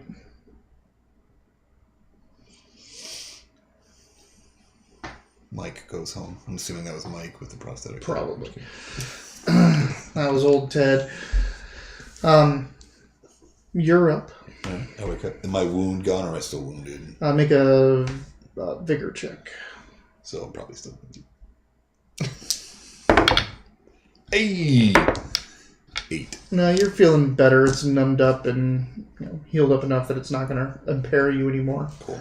I have fast recharge so anyway. So So this I'll back. thing over here so I wouldn't have to quit licking my fingernails. All right. Make a notice check.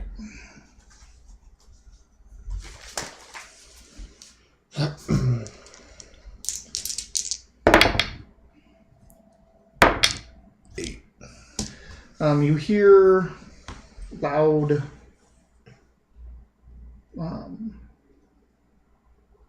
thumps. You hear loud movement outside, like trucks are rolling through or vehicles are moving of some type. Can I see out the window? What's going on? So the window, which way did you want to face? Lake, which can... Oh, street-wise, I want to face the street. Okay. If that's a possibility. Cause yeah, there's... Facing we the came street, from the lake, we know it's over there. Right. I want to make sure I can... So you're facing the street, you look across, you see across to the bar. Yeah. And you're on the end of a street at that area, and there's just pretty much like buildings kind of around you. Off to your left, you can look over, see a bit of the lake, and you can see the quarry from here, which is good. So like up, you can see up the mountain that way. You're facing the mountain. So you're looking down the street this way and that, and off over the town this way, you think you catch the slightest glimpse of something moving through the buildings or past the buildings. See it moving like it's large. Like it's large, yeah. That sound that I'm hearing, does it seem like it's coming from that? Yeah. Yeah. Sounds like something's moving through the town that way. I would probably wake everybody up because that's significant enough to be like, hey, what the fuck? Or, well, I guess I'll wake you up because you can smell magic and stuff, and Shani can rest a little bit. Maybe you can sniper scope what it is. Notice.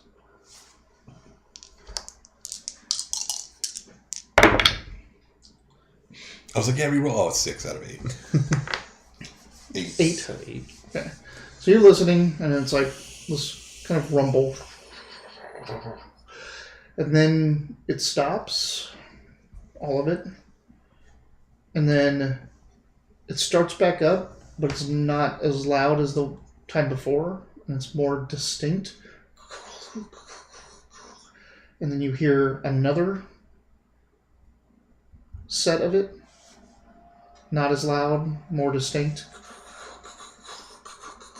So it looks like now there's two of these vehicles, or two groups, or two things making noise now, moving.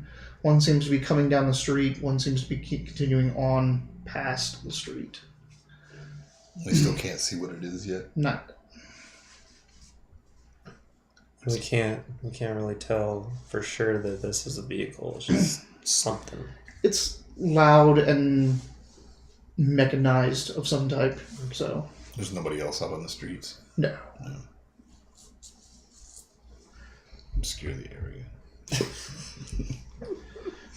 Stay in where you are? For now, yeah. I'll see what else we can do. I mean, we could go outside and look, but we give our position away. Alright. Over there in those books, do you see Triax of now NGR? What? Orange book? Is it a Riffs book? Triax? Yeah, Riffs book. Yep, there it is. You can do it. Good job. How dare you guys? Triax of the NGR. It's very Mad Cat's photo on the front. Mad It's Cat. an old video game. Like a really shitty old video game. A lot of this one reminds me of Robotech. Mm-hmm. They even have this is straight out. This is an officer's command pod from the Zentradi. Straight up same picture. They just went ahead and ripped it right off. Yeah. Well, it's the same company. Oh, well then. Palladium. Same artist, Long. Yeah. So, Yeah. So I'll show this. These are gargoyles in power armor. Good. So 2 of these walk up the street. That's like What does he you would say? Oh shit. Oh shit, is what it says. So yes. 2 of those walk up the street and face your building. They're carrying light railguns. You hear... Do you know, do they have a sensor suite that would probably be able to pick this up pretty easily? Well, you've never seen gargoyles in power armor before. Not even him. Like, he doesn't Okay. know what these things are really capable of. But you also hear, like, the thundering... Now that it's closer and now you've seen these 2 walk up, you realize that it's 2 more behind you. So 3 altogether? 4. 2 Well, in one front of of you, them, 2 I thought behind one you. was off. In the distance. 2 are off. So, what it did was 4 of them were walking down, then 2 went behind, 2 went in front. Oh, so now the building is surrounded by gargoyles and power armor. Correct. The things on their chest, which are lights, turn on, and they point their railguns pretty much straight into your guys' room, and a gravelly voice that sounds like it's not used to speaking American says, "Come out," over a loudspeaker. We'd probably let Shani sleep. Yeah, we'll just let So I think that's a good place to start. All right, cool. That's fine. Like I said, I wasn't trying to stop it at that. No. Okay. Yeah, I had a funny feeling. I was like, we're either going to go into the town and another combat's going to start, or we're going to go in, find a place. Well, as soon as you were like, let's see what's in the town, I was like, put your cards down. For sure. So yeah, that's what. So that's where they are. They're in the town, surrounded by gargoyles and power armor. Tune in next week. Yay.